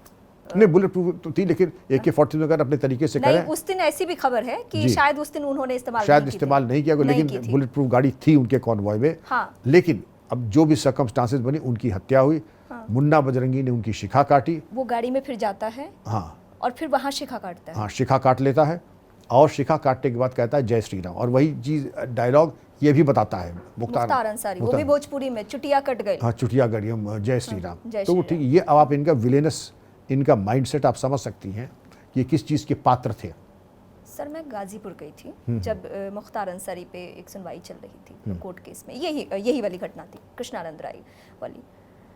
सर उस दिन तक भी लोग उसको रॉबिन हुड बनाने में तुले हुए थे। नहीं, रॉबिन हुड तब उस दिन क्या, आज भी कहते हैं रॉबिन हुड, गरीबों का मसीहा, हाँ मतलब गरीबों मैं का दंग थी हमदर्द। कि पढ़ने वाले क्या ये घटना, ठीक है देखा नहीं किसी ने, आप अधिकारी रहे हैं, मैं आपसे बात कर रही हूँ और कुछ लोग सुन रहे होंगे। अब इस घटना के बाद भी मुख्तार अंसारी और इन जैसे जितने अपराधी हैं उनको रॉबिन हुड बनाने की कोशिश हो, तो ये मानसिकता क्या है? मानसिकता ये है कि जो कबाऊ पूत हैं, बाहुबली हैं और एक स्तंभ बने हुए हैं एक भ्रष्ट राजनीतिक व्यवस्था के लिए और किसी भ्रष्ट राजतंत्र के लिए, और उसके लिए ज़रूरी है कि रॉबिन हुड के यही एक इंग्रेडिएंट है, उसकी 3 टांगे हैं, भय, आतंक, वोट और खोट, ये खोटा पैसा जो है, ये तभी तो होगा। आपको अगर यही रॉबिन हुड की तलाश थी, जो इनको रॉबिन हुड कहते हैं, ये बता दें कि श्री APJ अब्दुल कलाम साहब भारत रत्न, इनकी मज़ार कहाँ पर है, इनकी कब्र कहाँ है, ये बता दें। भारत रत्न बिस्मिल्लाह खां साहब की मज़ार कहाँ पर है, ये बता सर दें। मैं कोट नहीं करूंगी क्योंकि मुझे एग्जैक्ट ध्यान नहीं आ रहा है कि ये किसी नेता ने कही है या मुस्लिम समुदाय के किसी राजनेता ने कही है। ऐसा कहा गया कि मुख्तार अंसारी के कब्र में हमने ऐसा केमिकल डाला है कि जिस दिन सरकारें पलटेंगी, आप समझ सकते हैं कि किस सरकारों का ये झुकाव और रुझान हो सकता है उनका, तो उस दिन हम फिर से कब्र से निकालेंगे और पोस्टमार्टम करवाएंगे कि उनकी मौत हुई कैसे थी। मतलब इतना उसको लेकर वो है। कल्पना शक्ति की उड़ान का कोई अंत नहीं है। उनसे ये पूछ लीजिए कि गरीबों के मसीहा के लिए तो इतना तुम्हें दर्द है। ये तो फ़ैरो की जो कब्र हैं वो हज़ारों साल से हैं, वहाँ पे भी प्रिजर्वेटिव लगा करके उन्होंने ऐसा कर रखा है और टेक्नोलॉजी भी ऐसी आ गई है कि बहुत कुछ आप आज जान सकते हैं। उन जो ममीज़ हैं वहाँ पे, जो वहाँ पे पिरामिड्स हैं, उनके ऊपर भी अनुसंधान चल रहा है, उनके भी ताबूत के बहुत वो हो रहे हैं। तो दिल बहलाने को ये ख्याल अच्छा है गालिब। और आप कौन सा ताबीज़ बना लेंगे, उसके ऊपर जुडिशल कमीशन बन चुका है, 2 डॉक्टर्स ने पोस्टमार्टम भी कर लिया है, सारी रिपोर्ट सामने आई, सारी रिपोर्ट सामने है। लेकिन आप भी अभी जो है मरे घोड़े को चाबुक मार रहे हैं। क्या वो अपने वोट बैंक को साधने के लिए ऐसे स्टेटमेंट देते हैं? केवल वोट बैंक को, क्योंकि वोट बैंक ना होता तो मेरी बात अधूरी रह गई थी। भारत रत्न APJ अब्दुल कलाम साहब के यहाँ किसी ने फातिहा पढ़ा है, भारत रत्न बिस्मिल्लाह खां साहब किसी ने फातिहा पढ़ा है, अमर शहीद अशफाक उल्लाह खां साहब के कब्र पे किसी ने फातिहा पढ़ा है। और मुझे लगता है कि हमने इनको लेकर कभी भी कोई गलत स्टेटमेंट नहीं दिया, हमेशा आदर्श माना। APJ अब्दुल कलाम का नाम हमेशा सम्मानित हम आपको तरीके से मानेंगे, लिया गया है। लेकिन जो वोट बैंक की राजनीति करते हैं, जो तुष्टीकरण करते हैं, उनके लिए तो आप नाम बता दें कहाँ पे दफन हुए। हमारे ब्रिगेडियर उस्मान साहब जिन्होंने कहा था तब तक हम नहीं पलंग पे सोएंगे, अन्न खाएंगे जब तक हम कश्मीर वापस नहीं लेंगे, तो ब्रिगेडियर उस्मान साहब कहाँ दफन है ये बता दें जरा।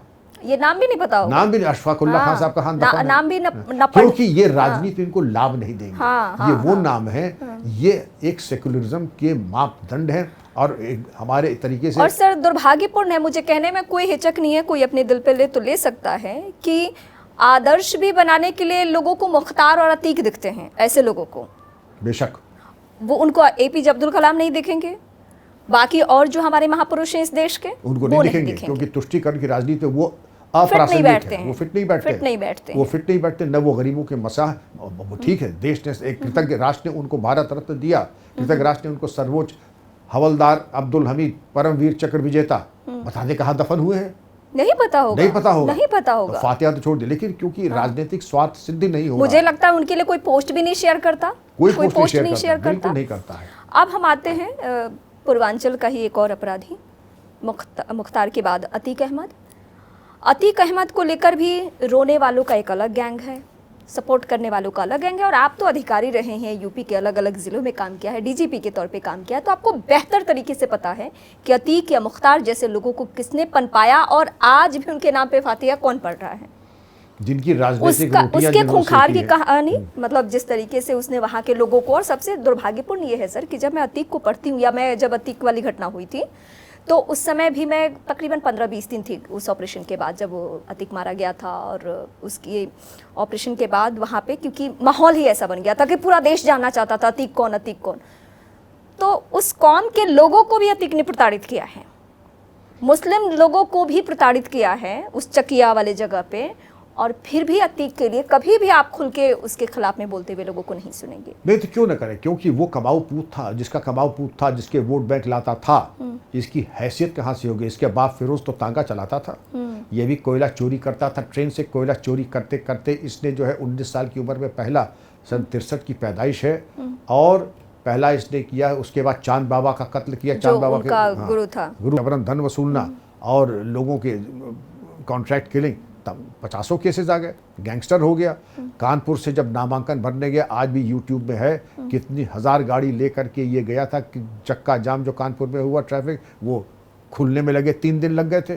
तो इसने जो बाहुबली हो करके जिस तरीके से इसने जग्गा को मुंबई से बुलवा करके, वो भी मुसलमान था। सर, आप लोगों को कितना पेन फील होता था कि ऐसे अपराधियों के पास लोग जाते थे और उनके कुत्तों से हाथ मिलाते थे? एक अधिकारी होने के नाते मतलब वो दर्द में जानना देखिए, वो तो बड़े लोग हैं, मैं उनके ऊपर क्यों टिप्पणी करूं, लेकिन मैं, क्योंकि आपके ऊपर जिम्मेदारी क्या सौंपी गई है कि आपको इस प्रदेश को एकदम स्वच्छ रखना है अपराध के एंगल से। नहीं, वो उसकी बात और ही फिर नहीं है। हमको तो जिस दिन मौका मिलेगा हम निपटा देंगे, जिस दिन मौका मिलेगा, चाहे किसी की भी सरकार, चाहे किसी की भी सरकार हो, जिस दिन मौका मिलेगा मैं निपटा दूंगा। आप कुत्ते साथ में ना, कुत्ते को गोद में बैठा, जो मन में करे, लेकिन मेरे निशाने पर है वो, जो मेरे निशाने पे है, और वो मैं करके दिखा दूंगा, और किया भी वही, कोई बच नहीं पाएगा। आपके व्यूज कहते फिर तो आपने क्या किया भाई? कभी आमना सामना, जिस दिन आमना सामना हुआ उस दिन प्रसाद पा गए, और उनकी बेगम असद को लेके आ गई दफ्तर में, जैसे अच्छा, आप, हाँ, मतलब उसकी वाइफ, हाँ, पहुंची शाइस्ता, हाँ, हाँ, शाइस्ता परवीन। जब डीजी बना तो ये समझते थे कि सरकार बदली, हमारे तो ताल्लुकात ही हैं, कुछ कर लो। तो अशरफ ने बच्चियों के यतीम खाने में, ऑर्फनेज में जाकर के कब्जा किए, बच्चियों के साथ गए और दीवार गिरा करके अपनी प्रॉपर्टी में शामिल कर लिया। अधिकारियों ने हमें फ़ोन किया कि हमने कहा आज मौका मिला है। तब सर आप किस पोस्ट पे थे? डीजीपी। अच्छा, डीजीपी रहते हुए की घटना है? बने हुए 4 दिन, 4 दिन के बाद की घटना है? 4 दिन के बाद। जो तो समझते जैसे अब तक चल रहा चलता रहेगा। उन्हें ये मालूम था कि इन्होंने जिंदगी में रॉन्ग नंबर डायल कर दिया, अब इनको मिलेगा मूल सूद समेत, अब हिसाब होगा कायदे से। तो हमने कहा पहले ऐसा करो, इनको NSA लगाओ, इनके ऊपर लगाओ गैंगस्टर एक्ट, इनके हथियार सब रखा लो आज, और इनके घर पे चला दो बुलडोजर, जितना किया इन्होंने। पहली बार बुलडोजर चला था 2007 जुलाई की बात है ये। कौन से? उस वाले ही घर पे जो एंड तक भी दिखते रहा, जो फ्रंट पे है चकिया में? नहीं, जो इन्होंने कब्जा किया था यतीम खाने पे, वो सब वहाँ बोलो करा कि उसको स्टेटस को आप मेंटेन कीजिए, यतीम खाना रहेगा, इनका जो पोर्शन था इनका रहेगा। पहली बार वो कब जेल गया था? जेल तो उसके पहले भी गया था, उसके बाद भी गया था। आपके कार्यकाल में? ये जब की बात है तब शायद जेल में ही था ये। अच्छा, जब आपने ये तब अशरफ बाहर था, अशरफ ने ये किया। उसके 3 दिन बाद इनका फ़ोन आता है, जो शाइस्ता परवीन है PA के पास, कि हम मिलना चाहते हैं। हमने कहा ये ज़रूर आइए, 10:30 बजे आ जाए, 10 बजे। तो एक बच्चा, छोटा बड़ा मासूम असद, जिसका इनकाउंटर हुआ था, तो छोटा मासूम बच्चा था, तो वो आया। अब वो जब आती हैं तो कहता असद बेटा तुम वहाँ बैठो, कुछ ऐसी सीरियस बातें हो रही है, तो उसके लिए घर से चॉकलेट और बच्चों की किताबें तंग, तुम पढ़ो इनको।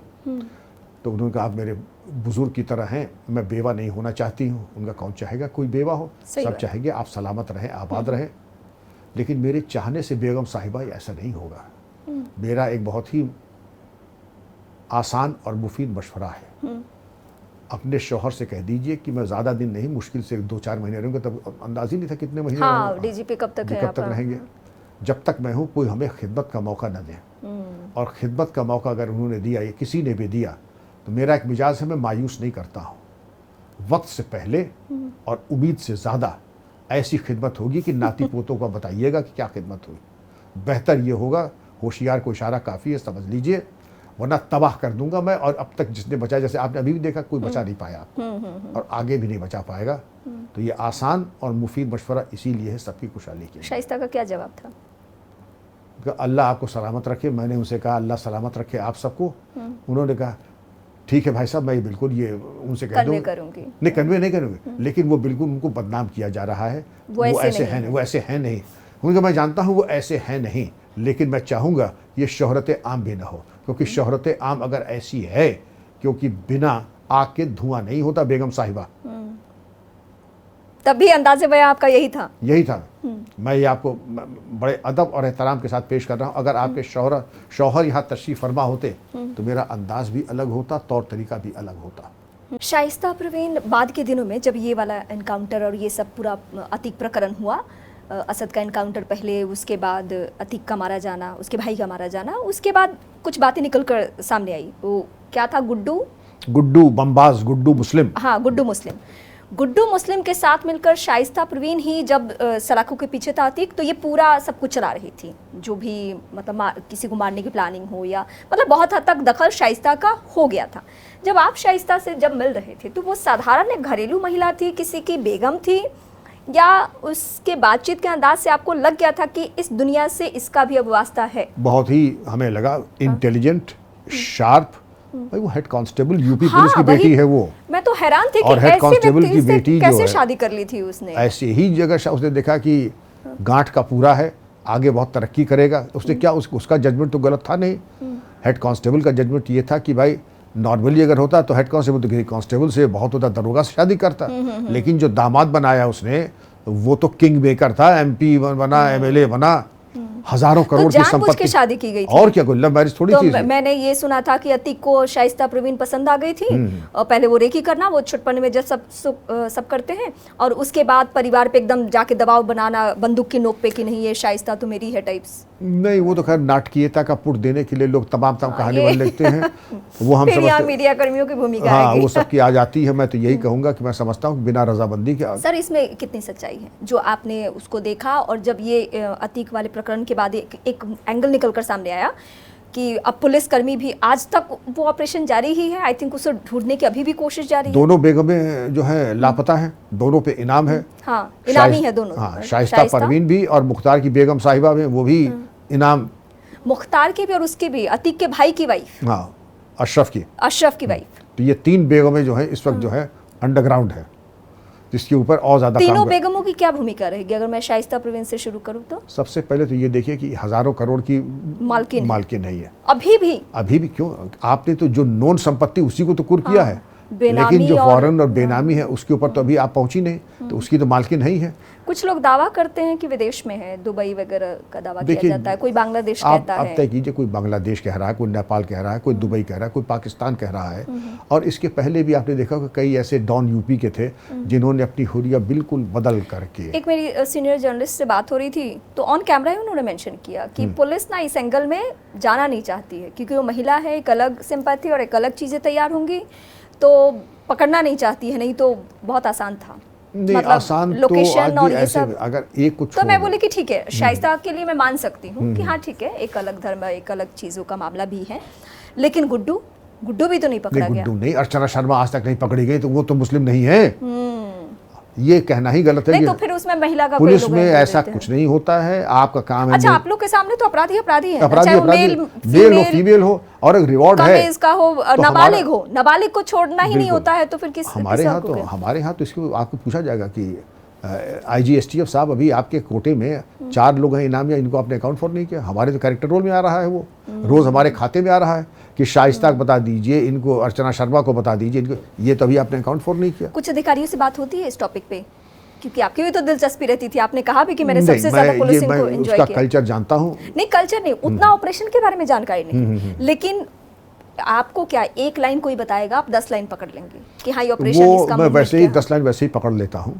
10 लाइन में वैसे ही पकड़ लेता हूँ, मैं पूछता नहीं, क्योंकि वो जैसे अमिताभ यश के जब घर पे आप गए थे, उन्होंने आपने कहा कि रिजवान से, तो अगर वो रिजवान मिले होंगे और आपसे बहुत सारी बातों पे बात हुई नहीं, होगी, वो तो मौका ये तो पूछना ही जिसको कहते हैं गैर मुनासिब बात होगी। मैं तो ये गैर मुनासिब बात होगी, ये इसका तस्करा करना भी इसको कहते हैं ना, it is an obscene and जैसे हम इमोरल राजनेताओं क्वेश्चन। के बारे में कहते हैं कि राजनेता अगर 2 एक कमरे में बैठे तो मौसम की बात नहीं करेंगे, राजनीति की बात करेंगे, तो 2 अधिकारी अगर एक बंद कमरे में बैठे तो फिर वो क्या बात नहीं तो करेंगे? बंद कमरे में कहा थे हम, तो उसने कहते हैं गमी के मौके नहीं पे नहीं, गए थे। मैं ऐसे बोल रही हूँ, बंद कमरा इन द सेंस कि कहीं भी 2 अधिकारी। नहीं वो साथ जो कैमरेज वगैरह सब लगे हुए हैं, सेल्फी लोग हमारे साथ खड़े होकर ले रहे हैं, और मैं किसी तरीके से कहूँ, जब मेरा काम हो गया, पुष्पांजलि हो गई, बच्चों को मैंने संवेदना व्यक्त कर दी, तो मेरा गंतव्य यह है कि DGP बैठे थे, उनको भी दुआ दे दूं, आशीर्वाद दे दूं, और सीधे गाड़ी में बैठ करके मैं निकल जाऊं। अब योगी जी के कार्यकाल पे हम आते हैं और एनकाउंटर कल्चर पे बात करते हैं, बहुत इंपॉर्टेंट है, और वो बताने से पहले मैं ज़रा कुछ आंकड़े बता दूंगी, क्योंकि बहुत ज़रूरी है। लोग जब आंकड़े नहीं सुनेंगे तो उनको लगेगा कि नहीं।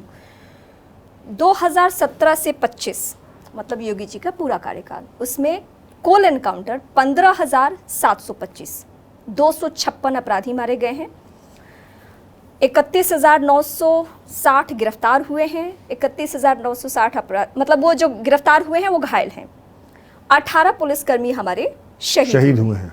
इस पे जो इस देश के अलग अलग राजनेता ने या कभी कोर्ट ने जो अलग अलग टिप्पणी की है इस एनकाउंटर कल्चर पे, वो मैं जरा आपको बता दूं। आरोपी को सजा देने का अधिकार पुलिस का नहीं, कोर्ट का है। मेडल के लिए एनकाउंटर की जाती है, इस पे और कीजिएगा। अफसर हाफ एनकाउंटर करते हैं ताकि बहादुरी का श्रेय ले सके। यूपी में कानून का राज नहीं, एक भी ऐसा मामला नहीं जहां कानून या एससी के निर्देश का पालन हो, यानी सुप्रीम कोर्ट का। पुलिस का जज पर दबाव, अफसर एसपी किसी खास ऑर्डर के लिए सीजीएम पर प्रेशर डालते हैं। दबाव में जज का ट्रांसफर, इस झगड़े को रोकने के लिए हमें एक सीजीएम का ट्रांसफर, एक किसी घटना का उदाहरण दिया गया था। यूपी बना पुलिस स्टेट, अफसर खुद को श्रेष्ठ ना समझे, यूपी को पुलिस स्टेट नहीं बनने देंगे। ये संभवतः विपक्षी पार्टी का स्टेटमेंट होगा। कुछ अन्य कार्यकाल की भी मैं चर्चा कर लेती हूँ। अखिलेश यादव 2012 से 2017, इनके कार्यकाल में 40 एनकाउंटर हुए हैं। मायावती के कार्यकाल 2007 से 2012, जिसमें आप डीजीपी भी रहे हैं, उसमें 261। मुलायम सिंह यादव 2002 से 2007 499। और योगी आदित्यनाथ के कार्यकाल में बीते 10 साल में 256 एनकाउंटर कल्चर पे आप क्या कहेंगे? देखिए, पहली चीज लोगों को बड़ी गलतफहमी है, हाँ। बड़ी गलतफहमी लोगों को। एनकाउंटर कल्चर आप क्या समझते हैं कि हमारी कल्पना शक्ति की उड़ान है? ये मनमाने तरीके से आप सामने बैठी मैं गोली झोंक दूंगा आप में? हाँ। ये होता है with in the ambit of law, और एम्बिट ऑफ लॉ में सेक्शन, ये जो विद्वता छांट रहे हैं इनसे पूछिए, वो सेक्शंस बता दीजिए जिसके अंतर्गत एनकाउंटर होते, मालूम नहीं होगा। लेकिन विद्वता की पराकाष्ठा पे पहुंच के उपदेश की भाषा बोल रहे हैं, नालायक। धारा 34 से लेकर धारा 44 BNS, भारतीय नागरिक सुरक्षा संहिता, नहीं, भारतीय न्याय संहिता, और आ जाइए इंडियन पीनल कोड पे धारा 96 से लेकर धारा 106 राइट ऑफ प्राइवेट डिफेंस, जिसमें ये होता है कि अपनी या किसी और की जान और माल की हिफाजत में न्यूनतम बल प्रयोग करना।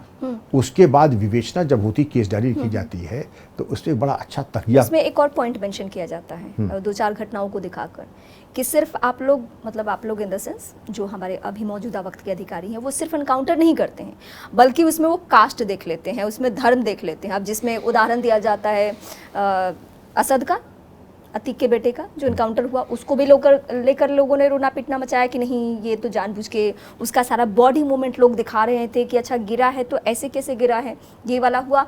फिर अतीक का गोली मारा जाना, उसमें भी लोगों ने एंगल निकाला कि नहीं ये तो सुनियोजित तरीके से, ये सरकार नहीं। ये जो है लगता है ज़्यादा सोप ओपेरा ज़्यादा देखते हैं और OTT ज़्यादा देखते हैं।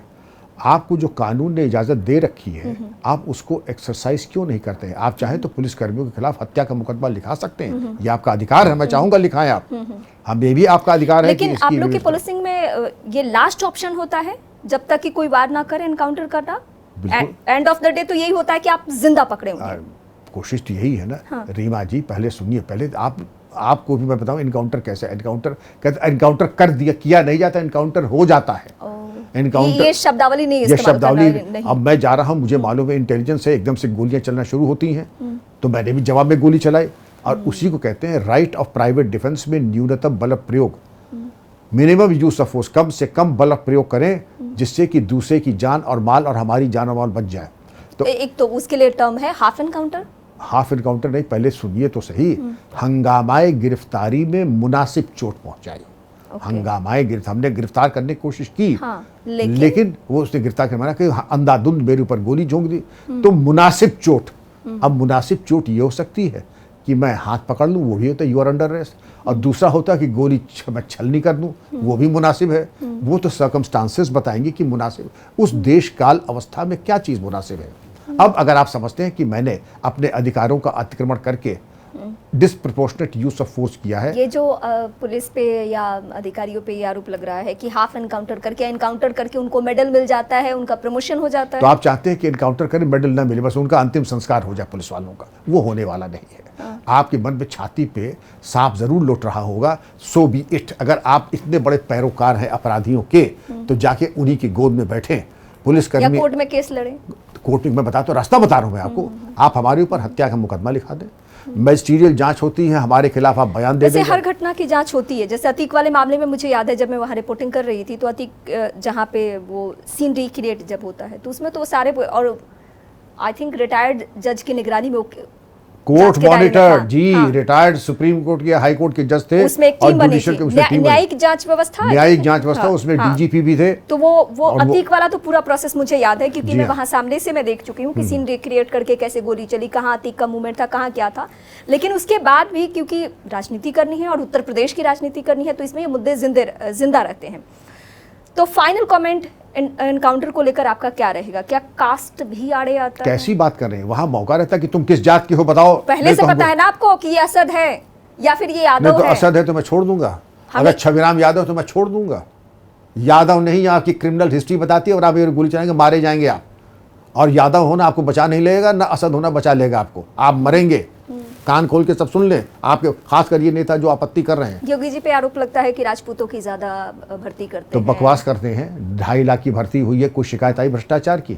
कुछ शिकायत आई भ्रष्टाचार की? तो मुझसे भी विपक्षी लोगों ने पार्टी नहीं जो नहीं अखिलेश मुझसे भी यादव लोगों ने है, कहा, नहीं हाँ। मुझसे भी लोगों ने कहा आप साहब बड़े अनलकी का, क्यों बड़े गलत टाइम पे आप रिटायर हो गए क्या? क्योंकि अगर नहीं मैं तो- नहीं तो योगी जी मुझे क्या बना देते, मैं तो डीजीपी वैसे DGP रिटायर से वैसे भी मैं अब डीजीपी DGP से बड़ा क्या क्या बना? बना देंगे। हाँ। लेकिन आपके जब काला चश्मा है श्रीमान जी, और ये बहुत देश के बड़े पत्रकार ने हमसे कहा, तो जब आपने काला अच्छा, ये लाइन जो आपको किसी ने कही जी, कि एक आप देश के बहुत आप बड़े अनलकी हैं, आपको अब अब नौकरी सोचिए, ये मामला सिर्फ विपक्षी पार्टियों तक नहीं है, वो उस जर्नलिस्ट के दिमाग में भी है उस जर्नलिस्ट के, और जिसने काला कि चश्मा विक्रम सिंह है, तो योगी गवर्नमेंट में होते तो शायद कुछ बड़े डीजीपी ओहदे बन पे- जाते भाई। तो डीजीपी तो ऑलरेडी मायावती मैं गवर्नमेंट ऑलरेडी बना हुआ 2.5 साल डीजी, मेरा 50 साल का रिकॉर्ड, इतना भगवान ने हमें कार्यकाल दिया है, ईश्वर ने दिया है। अब उसमें तो गुरूर की कोई बात ही नहीं। लेकिन आपने चूंकि काला चश्मा लगा लिया है कि चूंकि ठाकुर है असली, आपकी लॉटरी तो अब लगती अगर आप नौकरी में होते, और अब तो आप चूक गए, आप तो बड़े अनलकी हैं। फैक्ट ये है कि आपने काला चश्मा लगा रखा है। जिन लोगों को शिकायत होती है कि ये इनकाउंटर फर्जी हुआ है, कास्ट देखकर हुआ है, धर्म देखकर हुआ है, तो उनके ऊपर क्या ऑप्शन है? और अगर ये अखिलेश यादव कह रहे हैं या देश की कोई भी विपक्षी पार्टी कह रही है या कुछ मुस्लिम समुदाय के जो लोग हैं, उनके जहन में भी ये सवाल रहता है कि नहीं नहीं, ये लोग नाम देख के, अगर असद देख लिया ना इसलिए इनकाउंटर किया, वो असद की हिस्ट्री नहीं दिखा रहे कि वो हिस्ट्री शीटर है। उसके ऊपर आई थिंक एक्ट लगा हुआ था पहले से, हाँ, आपराधिक इतिहास था, क्रिमिनल हिस्ट्री हाँ, थी उसकी है जी। तो ऐसे लोग क्या करें? मतलब उनको क्या सरकार की जिम्मेदारी है कि भरोसा दिलाएं, या सरकार अपराधियों की लिस्ट देखे, उसका क्राइम हिस्ट्री देखे और उसके बाद एक्शन ले? पहली चीज तो मैं कहूँगा, ऐसे जो राजनेता या ऐसे जो अधिवक्ता, ऐसे लोग हैं जिनको इनकाउंटर पे सच है, डाउट होता है, मैं चाहूंगा कि अगर कहेंगे तो मैं उनको इनकाउंटर की पार्टी में कभी शामिल कर दूंगा। वहाँ इतना अवसर और लग्जरी नहीं रहती है कि आप किसी का नाम और जात पूछे। वो तो जब मार दिया जाता है तब उसकी हुलिया देख करके पता लगा जाता है भाई ये कौन है, क्या इसकी आइडेंटिटी है। और अगर जिंदा है तो अस्पताल में जाके पूछ लिया जाता है भाई तुम्हारा नाम पता और क्या है। सर मुझे लग रहा है कि किसी का टाइटल भी उनके मुताबिक है, तो उसमें भी तो पुलिस के पास एक पूरा रिकॉर्ड है ना। एक दिन में जाके किसी को तो ऐसे नहीं हम जान ले लेंगे, जाके गोली मार देंगे। नहीं, उसके लिए देखिए तरीका, अगर आप समझते हैं, मैं तो एक मोटी बात करता हूँ। अगर आपको डाउट है तो सरकार ने आपको अख्तियार दिए हैं, हर भारतीय नागरिक को, अगर आप समझते हैं मुठभेड़ फर्जी है तो पुलिस पार्टी के खिलाफ हत्या का मुकदमा लिखा सकते हैं, जिसकी विवेचना उस थाने से नहीं होगी जहां से एनकाउंटर की टीम गई थी, किसी और थाने से या विभाग से होगी। मैजिस्ट्रियल जांच होगी और उसका इन्वेस्टिगेशन होगा, और इन्वेस्टिगेशन का रिजल्ट जाएगा जुडिशियल मैजिस्ट्रेट के पास, जो कि आपकी अगर फाइनल रिपोर्ट लगेगी तो आपके दस्तखत से, जो पीड़ित पार्टी है, और अगर चार्जशीट लगेगी तो उसका नियम अलग है। लेकिन इतने चेक्स एंड बैलेंसेस के बाद राष्ट्रीय मानवाधिकार आयोग को भी इनकाउंटर की रिपोर्ट और जाएगी। सरकार ने खुल के कह दिया ना कि माफियाओं को मिट्टी में मिला देंगे।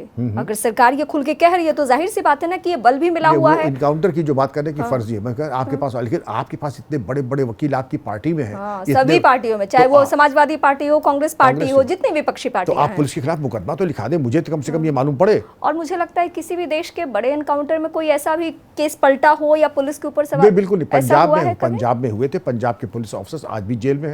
यूपी में एक केस में हुआ है, लेकिन वो अगर कौन सा केस था? ये शायद हुआ था, मेरठ का कोई केस था, और उसमें ये बात आई थी, उसमें मेरठ में सजा भी हुई थी। एक झांसी का केस आया था, उसमें भी सजा हुई थी। सजा भी होती अगर बिल्कुल ब्लेटेंट फर्जी है, लोगों ने शिकायत की है, तो ये मान के चलिए कि पुलिस प्रशासन बिल्कुल नहीं चाहेगी कि फर्जी मुठभेड़ हो, लेकिन शासन प्रशासन और जनता भी नहीं चाहेगी कि बदमाश मूछों पे ताव दे, गरीबों का मसीहा बना रहे और जनता का खून पीते रहे, और आप समझते रहे कि आप गरीबों के मसीहा रॉबिन बने रहेंगे। सर मैं दो अधिकारियों का जिक्र करना चाहूंगी। एक संभल के एसपी, अभी उनका ट्रांसफर हो चुका है, वो कहीं और के हैं, अनुज आई थिंक नाम है, अनुज नहीं, वहाँ तो बिश्नोई था शायद, नहीं जो बहुत सिंघम छवि जिनकी दी जा रही थी, अनुज चौधरी शायद। हाँ। और एक अभी जो हालिया दिनों में यूपी के एक अधिकारी को बंगाल चुनाव में डाला गया।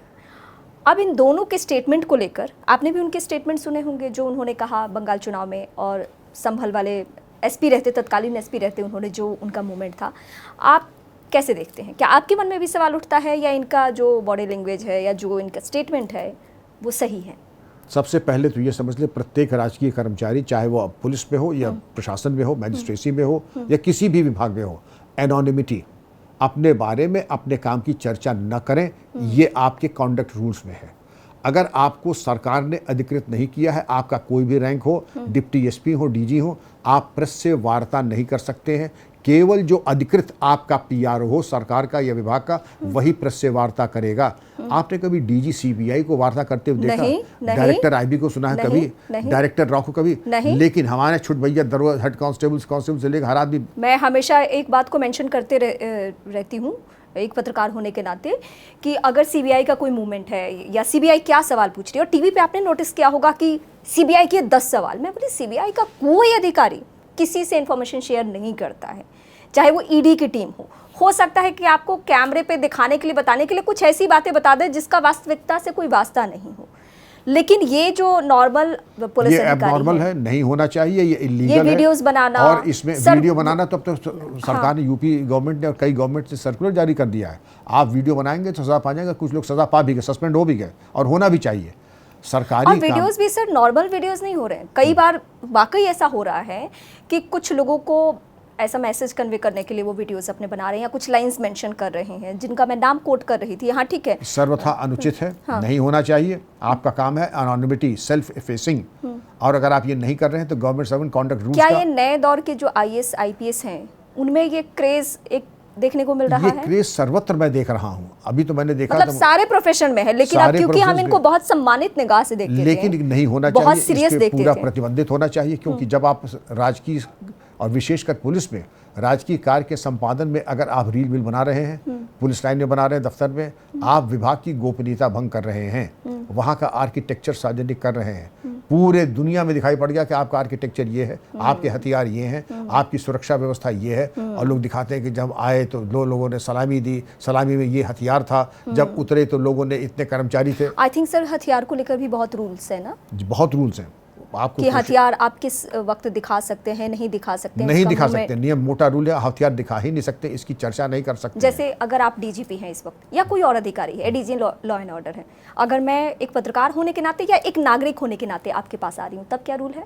रूल यही कि आप ही की तरह एक पत्रकार आए थे जब मैं डीजीपी था, तो उनका ये बताइए कि यहाँ पर जहाँ पर ये कुछ समस्याएं थी और वहाँ पर आपके कितने कर्मचारी हैं, उनके पास क्या हथियार हैं, उनके, अच्छा ये इन्फॉर्मेशन चाहिए था, ये और कितना आपने स्केल ऑफ एमिशन दिया। हमने कहा पत्रकार महोदय, हमें लगता है कि आप गैंग के ही भेजे हुए मुखबिर लग रहे हैं, ये सवाल तो मतलब नॉर्मल सवाल नहीं है। ये आपका सवाल ही नाजायज है। आपने कहा उनको? हाँ, मैंने कहा ही, और आपका सवाल ही नाजायज, हमें लगता है कि आप उनके मुखबिर हैं। तो उनका साहब ठीक है, आप जो उत्तर नहीं दें, आप कल मेरा अखबार जरूर पढ़ लीजिएगा। अगले दिन उन्होंने हेडलाइन में लिख दिया, पुलिस महानिदेशक का 10 उन्मूलन अभियान बेअसर। और इस सवाल के पूछने पर उन्होंने बड़े तैश में आकर के कहा कि तुम तो बदमाशों के मुखबिर दिखाई पड़ रहे हो। तो उनके इस कमेंट के साथ मैं कह रहा हूँ कि 10 उन्मूलन अभियान पुलिस महानिदेशक का बेअसर। वो फिर आए कि भाई साहब आपने मेरा समाचार पत्र पढ़ा? तो कौन सा समाचार पत्र? उनका साहब हम लोग तो पढ़ा, मैंने पूरा था, कटिंग भी रखी थी, लेकिन दिखाया मैंने कि मैंने पढ़ाने का आपका समाचार नहीं, आप कॉम्प्लीमेंट्री भेजते हैं, लेकिन वो ऐसा होता है चप्पल उप्पल लपेटने के काम में आ जाता है, और उसको पढ़ने काम में थोड़ी। आपका अखबार ही है इस लेवल का, मैं पढ़ता हूँ, आपने कह दिया, कह भी दिया। आपका अखबार जो है उसका स्तर है चप्पल उप्पल लपेटने में। सफ़र में जाते हैं तो नौकर चाकर भाई चप्पल जूते उसमें लपेट देते हैं, इस काम में आता है, और यही स्तर है आपका और आपके अखबार का। हम लोग को देखिए, डोंट रब मी ऑन द, आप जो देंगे हम सवाया करके लौटाएंगे जरूर। उधार रखने का मिजाज हम लोगों का रहता नहीं है। जो जितने भी आपके रैंक के अधिकारी रहे हैं अभी भी मौजूदा वक्त में, मैं अभी 2-3 ज़िलों के एसपी से डायरेक्टली मिलना हुआ, बिहार में 2 अधिकारी से, अयोध्या डीएम से, इन सब में ये नोटिस मैंने किया कि बहुत सौम्य, बहुत काम, मतलब इत्मीनान से बातें सुन रहे हैं। जो एक्स डीजीपी हैं प्रशांत जी यूपी के, उनसे भी जब मैं मिली मैं बहुत प्रभावित हुई कि इस ओहदे पे बैठकर मतलब इतनी ईमानदारी से अपनी चीज़ों को रखना, जितना बताना है वो बोलेंगे भी नहीं कि मैं नहीं बताऊंगा, वो इस तरीके से लाइन मेंशन करेंगे कि बस यहीं तक दायरा है। लेकिन कुछ ऐसे बड़बोलेपन अधिकारी भी है, वो आप भी इत्तेफाक रख रहे होंगे इन बातों से, जो एकदम शोशेबाजी करना कि अरे मैं ही मैं हूँ, मैंने किया है। कौन से वाला अधिकारी होना चाहिए? पहले वाला, सौम्य, जो सुने ज़्यादा बोले कम, रील वगैरह से टोटल परहेज करे। आपने कभी सुना है? एक अभी बिहार में भी डीजीपी हैं मौजूदा वक्त में, विनय जी, उनको भी मैं देखती हूँ कट टू कट बात करते हैं और एकदम खुलकर। अभी एक सारण में घटना हुई थी, उस पर लोगों ने बहुत मतलब उसको जातीय एंगल देने की कोशिश की, उन्होंने आके खुलकर कह दिया जो घटना थी। उसके बाद खूब उनको बहुत लोग कुछ बोल रहे हैं, लेकिन कोई फर्क नहीं पड़ रहा। कोई फर्क नहीं पड़ता। तो मुझे लगा कि वाह, मतलब, और उनकी बहुत ईमानदार छवि रही है। लेकिन 2 मामलों में मैं उनसे मिली नहीं हूँ, लेकिन दूर दूर से जितना मैंने उनको ऑब्जर्व किया तो मुझे लगा कि हाँ, ये एक प्रशांत जी और एक प्रशांत जी हुए, अमिताभ, इन्होंने कभी जितना काम इन्होंने किया है, हाँ। मैं समझता हूँ कई स्टेट की पुलिस ने एक साथ नहीं किया हो जितना इन दोनों ने किया सर है। प्रशांत जी के लुक से भले वो अग्रेसिव दिख रहे हो, आप लोग भी ऑफ रिकॉर्ड उनसे बात, लेकिन ऑफ रिकॉर्ड में एकदम ऐसा लगता है सौम्य, गंभीर सर, और शांत। कभी मैंने उन्हें ये नहीं कहते सुना, या एक आध बार उन्होंने अभी पॉडकास्ट भी लोगों को दिया है, कहीं मैंने मैं वाला करते नहीं देखा। नहीं, ऊंची मेरे आवाज, रहते ये हो गया, मैं आवाज हाँ, में बोलते ही नहीं है। बिल्कुल। अगर आप गंभीरता पूर्वक सुने तो आपको समझ नहीं पाएगा कि प्रशांत जी कह क्या रहे हैं। हाँ जी। तो और लेकिन आप लोगों को भी कोई एक से एक नमूने आ जाते हैं। एक साहब आए और उन्होंने ये कहा कि साहब हमको ये चाहिए, और हमको डीजीपी ने कहा भाई तुम बता देना भाई। तो जितनी बातें बताने लायक थी बता दी। तो उन्होंने कहा कि साहब मज़ा नहीं आया। तो उनका श्रीमान जी, मैं आपको मज़ा देने के लिए तो नहीं बैठा हूँ, आपको मज़ा देने के लिए नहीं, जितनी बातें मुझे बतानी। कई लोग सजेस्ट करते हैं कि सर आप इस टॉपिक को ना ऐसे बोलिएगा, ऐसे बोलिएगा। भाई वो एक पूरे यूपी जैसे प्रदेश को संभालना छोटी बात है, बहुत बड़ी बात है, बहुत ही बड़ी बात है। सर अब चलते चलते मैं जानना चाहूँगी कि आपने इतने पहले भी मैं इस बात को मेंशन कर चुकी हूँ, आप कई मतलब सीएम के साथ काम कर चुके हैं, बहुत लोगों के कार्यकाल देखे, और मौजूदा वक्त में आप सीएम योगी का भी कार्यकाल देख रहे हैं। अगर नंबर देना हो, क्योंकि चुनाव भी है, एक ईमानदार अधिकारी, देखिए सबसे पहले लॉ एंड ऑर्डर को लेकर, मैं सिर्फ हम छोड़ देते हैं राजनीति, लॉ एंड ऑर्डर के एंगल से क्या मौजूदा वक्त में सब कुछ सही चल रहा है? सही नहीं चल रहा है, बहुत अच्छा चल रहा है, 100% मार्क्स वाला चल रहा है। और क्यों चल रहा है? कोई भी मुख्यमंत्री हो, किसी को ले लीजिए, कहता है ये इनके नज़दीक है, ये उनके नज़दीक है, ये उनके नज़दीक है, कुछ इनके बेटे को इन्होंने यहाँ पर एक कारखाना लगवा दिया, कुछ इनकी प्लॉट ले लिया है। योगी जी के बारे में आपने कभी सुना कि इन्होंने कभी किसी की आधी प्याली चाय पी हो? नहीं। एक तो वित्तीय ईमानदारी, फिर चारित्रिक ईमानदारी, और तीसरी चीज़ ये है कि आप जो निर्भीक, जो जनता चाहती है कि टंकार के साथ जैसे अर्जुन का गांडीव चलता है वैसी वाणी बोलिए। मिसाल दे देता हूँ आपको, ये साहब गरीबों के मसीहा, एक साहब ये कह रहे हैं तुम्हें हमारी कसम पुलिस वालों को छोड़ दो, या 2 चित्र लगा लीजिए अपने सामने। एक तुम ये मुलायम सिंह का कोट करना चाह रहे हैं? जी हाँ, एक मुख्यमंत्री अतीक के कुत्ते से सार्वजनिक रूप से हाथ मिला रहे हैं, और एक मुख्यमंत्री सदन के पटल पे कह रहे हैं मैं मिट्टी में मिला दूंगा। अब आप बताइए सबसे सीधा अच्छा संदेश आप किस मुख्यमंत्री के लिए आप वोट कीजिएगा, जो कुत्ते से हाथ मिला रहे कि मैं मिट्टी में मिला दूंगा? एक सवाल। ये यूपी के जो पब्लिक है और जो जनता है उसने 2 बार जवाब दे दिया, अब अगली बार क्या करने वाली है तो उनके ऊपर हम छोड़ते हैं। बिल्कुल सही। बुलडोजर को लेकर भी सवाल उठते रहा, तो आप मतलब जिनकी पाप की कमाई पे बुलडोजर चलेगा वो तो सवाल उठाएंगे ही। आपकी अगर इसमें भी 2-3 बातें मेंशन की जाती है, इसमें भी वही रिपीट किया जाता है जो एनकाउंटर को लेकर है कि जाति देख के, धर्म देख के ये बुलडोजर इनका चलता है। खिसियोनी बिलैया खंबा नोचे, एक ही चीज को, जैसे कहा था ना राम जेठमलानी ने, repeating bullshit 20 times does not become wisdom. एक ही झूठ को 10 बार बोलने से सच नहीं हो जाएगा। एनकाउंटर में भी जातवाद देखा जाता है, बुलडोजर में भी जातवाद देखा जाता है। जातवाद होता है तो इतने बड़े बड़े वकील है, एक आध सजा करा दो ना, वो तुम कराओगे नहीं। बातें जो है बैठ करके, तो बस ये राजनीति में अपने आप को बहुत प्रासंगिक रखना या एस्टैब्लिशमेंट के लिए ये स्टेटमेंट दिए जाते हैं कि यादव को argument for the sake of argument. Bulldozer के बारे में सुप्रीम कोर्ट की गाइडलाइंस हैं, अगर उन गाइडलाइंस का कहीं उल्लंघन हो रहा है तो आप सजा करा न दीजिए, वो तो आप करा नहीं रहे हैं, बस आलोचना सुन लीजिए। जैसे चौराहे पे आपने देखा होगा बिहार में, पूर्वी उत्तर प्रदेश में, कि वो भोंपू लेकर के चूरन बेचने वाले चैनल वही आप लोग चिल्ला रहे गला फाड़ फाड़ करके, उससे लाभ नहीं होगा। अपने बड़े वकील जो आपकी पार्टी में 2-4 लोगों के खिलाफ PIL करा के सजा करा दीजिए, CBI जांच करा दीजिए। वो आप में नैतिक साहस नहीं है, क्योंकि आपके केस में दम ही नहीं है।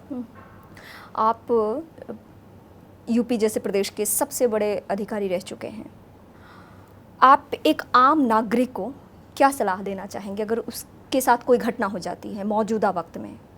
क्योंकि कई बार उनकी शिकायत होती है कि पुलिस उनकी नहीं सुनती है। जब पुलिस नहीं सुनती है तो उनके पास क्या विकल्प होता है? उनके पास विकल्प ही विकल्प है। और आज के IT के युग में 2 बड़े वरदान मैं आपको बता रहा हूँ। सबसे पहले याद रखिए, अपने फ़ोन पे डाल लीजिए 112।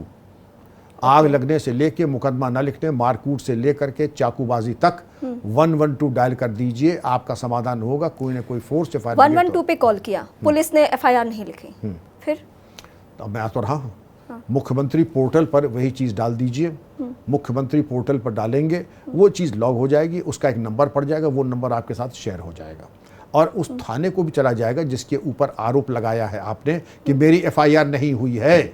FIR होगी, नहीं होगी तो हो जाएगा सस्पेंड। जैसा कि मैंने यहाँ पर एक आध नोएडा में किसी ने एक आध ने बताया था, FIR नहीं हुई, क्योंकि वो भी एक समस्या तो है ही कि FIR नहीं होती है। लेकिन एक उदाहरण मेरे पास ऐसा है, मैं बिहार से की रहने वाली हूँ। गोपालगंज में एक कोई ऐसा मेरे घर का मामला फंसा हुआ था, कोई ज़मीन से रिलेटेड मामला था। तो वहाँ थानेदार बहुत बदमाशी कर रहा था। मेरे तक ये बात आई तो मैंने अपने ज़िले के SP और DM से बात की। दोनों ने बहुत बारीकी से बात सुनी। उन तक बात जाने के बाद भी थानेदार बदमाशी कर रहा था। लेकिन जब फाइनल मैंने SP से बात करी दोबारा कि सर अगेन रिपीट हो रहा है ये मामला, तो उन्होंने मुझे सजेशन दिया कि आप मुझे पूरा लिख के बता दीजिए, क्योंकि मैं यहाँ नोएडा रहती हूँ। मैंने उन्हें लिख के भेजा, थानेदार को हटाया गया वहाँ से। लेकिन मैं पत्रकार थी, नेशनल चैनल की एंकर थी, तो ये मेरे को सहूलियत थी कि मैं SP से बात कर सकती हूँ। लेकिन ये सहूलियत आम लोगों को नहीं है सर। इस सिचुएशन में मैं पूछना बिल्कुल, मैं तो प्रिज्यूम नहीं कर रहा हूँ कि आप तो सुपर VIP है। हाँ, आपकी बात तो सुनी ही जाएगी। नहीं, फिर भी मतलब मैं उस दिन मुझे ये ग्लानि फील हुई कि मैं तो सक्षम थी, तो मैंने SP से बात कर ली। मैंने SP को लिख के बाकायदा दे दिया रिटर्न में कि ये है, और उस थानेदार पर एक्शन हो गया। लेकिन जो आम नागरिक है, जिसको अपने अधिकारियों के बारे में बहुत हद तक पता भी नहीं है कि वो क्या क्या कर सकता है, वो कहाँ कहाँ जा सकता है। 112 के बाद मुख्यमंत्री पर, अगर उत्तर प्रदेश में है, यहाँ का बड़ा कामयाब प्रयोग है कि मुख्यमंत्री पोर्टल बहुत ही कारगर और ये मैं पूरे देश के संदर्भ में पूछ रही हूँ। तो भी मुख्यमंत्री पोर्टल लगभग हर जगह, हर राज्य के मुख्यमंत्री। अगर थाना अध्यक्ष ये समझ ले कि मैं आसमान हूँ, मुझसे ऊपर कोई नहीं, बस वहीं पर उसकी चाल शुरू हो जाती है। सर, सबसे ज्यादा थानेदार की वजह से लोग परेशान होते हैं, क्योंकि उससे आगे जाने की उनकी मतलब वो सक्षम नहीं होते। वो भी, और सारा पावर उसके पास है। हाँ। और सारा पावर उसके पास है, क्योंकि SP उसको डायरेक्ट करेगा, वो उनको पता नहीं कौन सी पट्टी पढ़ा दे। और अगर SP खुद ही भ्रष्ट है तो कुछ और होने वाला नहीं है। तो इसीलिए मैं चाहूंगा कि 112 के साथ मुख्यमंत्री पोर्टल पर शिकायत जरूर कर दे, और उसके बाद अपने आवेदन पत्र का एक स्पीड पोस्ट SP, DIG और DG को भी भेज दे के दफ्तर में। हाँ, दफ्तर में। उनका दफ्तर भी सार्वजनिक एड्रेस रहता है? हाँ, बिल्कुल रहता है। मैं ये व्यूवर्स की सहूलियत के लिए बताना चाह रही हूँ, क्योंकि ये ex-DGP हैं सर, और सर जो प्रोसेस बता रहे हैं, कृपया आप उसे फॉलो जरूर करें, क्योंकि ये बहुत आए दिन लोगों के साथ एड्रेस कुछ ना और कुछ ईमेल ID मैंने बताया, ये आपको वेबसाइट पे मिल जाएगा। आप तुरंत गूगल पे करें, जैसे आपको देखना email ID and phone numbers, contact details, fax number of DG Bihar, आपको तुरंत मिल जाएगा हाथ के हाथ। और साइबर कैफे में जाकर के, क्योंकि मैं उम्मीद करता हूं कि आपके पास वो सुविधा नहीं होगी इंटरनेट की, आप जाकर के एक एप्लीकेशन। हाँ, ये मैं एकदम ग्रामीण इलाकों में रहने वाले लोग हैं, जिनके पास बहुत सुविधाएं नहीं है और उनकी सुनी भी नहीं जाती है, तो इस सिचुएशन के लिए मैं ये सवाल पूछ रही थी। हाँ, तो एप्लीकेशन लिख लें, उसकी फोटो खींच लें, जो एड्रेस आ जाए आपके फ़ोन के ऊपर आ जाएगा, उनको आप ईमेल कर दें, उसकी एक कॉपी स्पीड पोस्ट कर दें, DGP को भी, SP को भी, DIG को भी, IG को। नए दौर के अधिकारियों को, IAS IPS को क्या सलाह देना चाहते हैं? कई दफ़ा हम देखते हैं ना कि नहीं सुनी जाती है लोगों की बातें, वो अपने में रहते हैं। कई अच्छे अधिकारियों का मैंने जिक्र भी किया, कई सारे मैंने 2 जगहों के DGP का जिक्र किया, अपने प्रदेश के DM और SP का, तो अच्छे अधिकारी भी है। लेकिन इसके साथ साथ समानांतर कुछ ऐसे भी लोग हैं जो वाकई नहीं सुनते हैं। उनको आप क्या सलाह देंगे? जैसे आपने कहा कि आपने ये कहा था कि मुझे जब क्रेडिट मिलता है, कोई एक गरीब औरत आके बोलती है कि आपको मेरी दुआएं लग जाए, मेरी उम्र लग जाए कि आपने मेरे लिए इतना काम किया, तो आपको बहुत अच्छा लगता है। ये फीलिंग क्या नए दौर के अधिकारियों में है या नहीं है? बिल्कुल आना चाहिए, क्योंकि बहुत बड़ा आपका सौभाग्य है कि इस देश ने आपको ये अवसर दिया कि आप जनता की सुनवाई कर रहे हैं। और शासनादेश भी यही कहता है कि समय 11 से लेके 1 तक आप जनता से नियमित मिलेंगे। बेहतर तो ये होगा कि कोई अगर कष्ट में हो उससे आप 24 घंटा उपलब्ध रह नहीं कर सकते हैं, क्योंकि हम ऐसे भी अधिकारी जानते थे कि रात को 12 से लेके सुबह 4 तक वो फ़ोन खुद उठाते थे, क्योंकि कहते थे कोई मुसीबत में होगा तभी मुझे फ़ोन करेगा। आप वो न करें, लेकिन कम से कम अगर किसी के गंभीरतापूर्वक सुन लें, आंख में आंख देकर के पूरी गंभीरता के साथ, उस वक्त आप मोबाइल फ़ोन पर आप अपना और अपने अधिकारियों पे भी, मतलब ये थानेदार टाइप जो लोग हैं उन पे नजर रखें, ये भी नहीं, क्योंकि बहुत जगहों से सर शिकायत मिलती है सब इस स्तर के जो लोग हैं। नजर अगर आपने नहीं रखा तो अकेले आप क्या क्या कर लेंगे। आप अगर एसपी हैं, 40 थाने हैं, प्रत्येक थानाध्यक्ष को फोर्स मल्टीप्लायर बनना पड़ेगा। आप अकेले शीर्षासन करने परी चौक पे जाके उससे कोई ज्यादा अंतर नहीं पड़ेगा, लेकिन 40 थानाध्यक्ष अगर 1-1 घंटा एक्स्ट्रा बैठ जाएं तो क्रांति आ जाएगी आपके जनपद में। आपको काम करना नहीं है, काम लेना भी है। हाँ। और वो कसाई की तरह काम लीजिए। अगर वो काम नहीं कर रहा, कर्मण्य है, तो उसमें प्रमाद न करें। You have to be cruel to be kind. और ऐसे अकर्मण्य लोगों को अब जनता बर्दाश्त नहीं करेगी। इतना कृपा अपने आप के ऊपर, विभाग के ऊपर। एक अधिकारी के केबिन में मैं बैठी हुई थी इंटरव्यू लेने के लिए, मैं उनका नाम नहीं कोट करना चाहूँगी, जिला भी नहीं कोट करूँगी। उनके पास मैं जब बैठी हुई थी इंटरव्यू के लिए, उसी दौरान उनके कोई सहकर्मी आते हैं, उन्होंने बताया कि सर यहाँ का मामला इस गाँव का मामला है और ये घटना हो गई है, ज़मीन उमीन से जुड़ा हुआ कोई मामला था। उन्होंने कहा कौन सी जाति है, तो सर शिकायतकर्ता ये जाति और जिसके ऊपर हमला हुआ है वो ये जाति। उन्होंने ऑन द स्पॉट फैसला कर दिया, अच्छा ये जाति का मामला है, ये हो गया होगा। क्या ये करना चाहिए किसी अधिकारी को? बिल्कुल नहीं। मैं जो भी अधिकारी, क्योंकि ये मेरी आंखों देखी है, ये जो भी अधिकारी हों, इनको एक तरफ से जिसको कहना चाहिए पूर्वाग्रह मैं से बहुत हिल गई उस दिन सर। ये घटना मतलब मेरे को आज तक जहन में कैद है। ये प्रेजुडिस्ट हैं, पूर्वाग्रह से ग्रसित हैं, और ऐसे जो जातीयता के आधार पर ही निर्णय ले लेंगे कि इस जात का इसलिए होगा ही, वो अधिकारी होने योग्य नहीं है, सर्विस में रहने योग्य नहीं है। उसके प्रशिक्षण और परवरिश में ज़रूर कोई कमी रह गई होगी, जो जातीयता के आधार पर। आपको सिर्फ ये देखना है कि एग्रेसर कौन है, एग्रीव्ड कौन है, मुद्दई कौन है, मुलजिम कौन है, आक्रामक कौन है और पीड़ित कौन है। आपको पता तभी चलेगा जब आप इसको जांचेंगे, ऑन द स्पॉट फैसला नहीं करेंगे। खरबूजा कौन है, चाकू मतलब जैसे मैं ऐसे बैठी हूँ इंटरव्यू के लिए और एक सहकर्मी आते हैं, उन्होंने मेरे सामने जस्ट धड़ पूछा कि हाँ क्या क्या जाती है, और उन्होंने अच्छा ये हुआ होगा, जाओ देख लो तुम। खरबूजा और चाकू, आप देखें इसमें चाकू कौन है, खरबूजा कौन है, ये पकड़ना और सारी हाँ। कार्रवाई आपको चाकू के ऊपर करनी है। और चाकू किसी भी बिरादरी का हो सकता है। ये थोड़ी कि मतलब चाकू अगर तब तो चाकू है, वरना खरबूजे की गलती है। ये तो आप खुद समझ सकते हैं कि मिसकैरेज ऑफ जस्टिस है सरासर। किसी भी प्रदेश को अगर कोई राजनेता चला रहा है, कोई मुख्यमंत्री, कितना % लॉ एंड ऑर्डर की वजह से पब्लिक उस पर भरोसा करती है? क्योंकि उत्तर प्रदेश चुनाव में है और अगले 6 से 8 महीने में चुनाव हो जाना है, इसलिए ये परसेंटेज जानना मेरे लिए ज़रूरी है कि लॉ एंड ऑर्डर पे का कितना इफेक्ट होता है किसी भी गवर्नमेंट की छवि को लेकर। लॉ एंड ऑर्डर का वही स्थान है जो वायुमंडल में ऑक्सीजन का है। अगर ऑक्सीजन शुद्ध है तो समझ लीजिए सर्वत्र मंगल ही मंगल है, कल्याण ही कल्याण है। और ऑक्सीजन अगर विषाक्त हो जाएगा तो पूरा समाज रुग्ण हो जाएगा। इसलिए लॉ एंड ऑर्डर अक्षुण्ण रहना चाहिए। और इस कसौटी के ऊपर योगी जी की सरकार सर्वश्रेष्ठ है, केवल उत्तर प्रदेश में नहीं, उत्तर प्रदेश के इतिहास में नहीं, अपितु पूरे देश में। मतलब अभी तक जितने मुख्यमंत्री उत्तर प्रदेश में रहे हैं, चाहे वो बीजेपी का ही शासन क्यों कोई ना भी रहा हो, जब मैं कह रहा हूं कोई भी हो, सबसे बेहतर सीएम, चाहे आप किसी दृष्टिकोण से पूछ लें। हाँ। अब आप चाहेंगे एफिडेविट लेना तो मैं एफिडेविट भी एफिडेविट नहीं चाहिए मैं, क्योंकि आपने सवाल को 3 बार पूछा है। तो मैं पूरे अपने आत्मविश्वास के साथ ये कह रहा हूँ, इंटेग्रिटी, कैरेक्टर एंड परफॉर्मेंस। और क्योंकि इससे मैं चुनाव का मूड समझना चाहती हूँ। मैं आपसे चुनावी बातें भले नहीं कर रही हूँ, लेकिन जब ये लॉ एंड ऑर्डर पे पूछ रही हूँ तो मेरे दिमाग में कुछ और चलता है। ऐसा कोई मुख्यमंत्री बता दीजिए या कोई भी मंत्री बता दीजिए जो रात के 12 बजे सोता हो और सुबह 3:30 पे उठ जाता हो। एक चीज अखिलेश जी कहते हैं इतने सुबह उठ के करते क्या है वो उसको समझने के लिए भी वो प्रतिभा होनी चाहिए।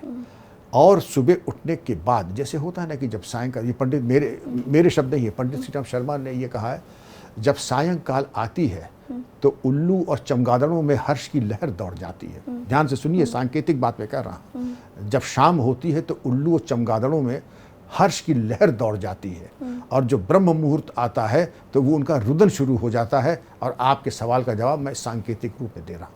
बात समझ में आई हो तो कहिए हाँ, हाँ बिल्कुल। नहीं आई तो हाँ, ना। नहीं। ब्रह्म मुहूर्त में अगर कोई उठ रहा है तो कोई क्या करता है, हाँ हो सकता है कि मेरे पास कोई काम ना हो, लेकिन जो स्वाध्यायी है वो स्वाध्याय करेगा, ध्यान करेगा। अधिकारी भी योगी जी को बहुत पसंद करते हैं। हाँ, बहुत पसंद करते हैं, क्योंकि जितने- जितनी स्वायत्ता उन्होंने दी है हाँ। उतनी तो किसी को आज तक मिली नहीं।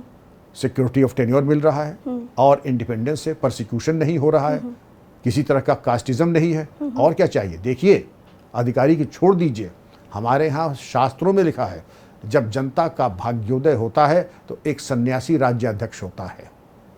तो जब जनता के भाग्य का प्रागट्य हुआ तभी एक सन्यासी राज्याध्यक्ष हुआ है।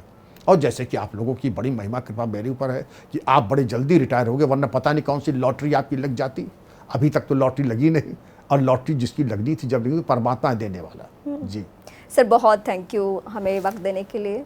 हम कोशिश करेंगे कि चुनाव जो बहुत करीब हो तो फिर एक बार हम आपसे मिलें और हमारे दर्शकों के लिए कुछ यूपी की नई बातें लेकर आएं, जरूर जो बातें छूट गई। बहुत thank you thank you sir, thank you so much sir.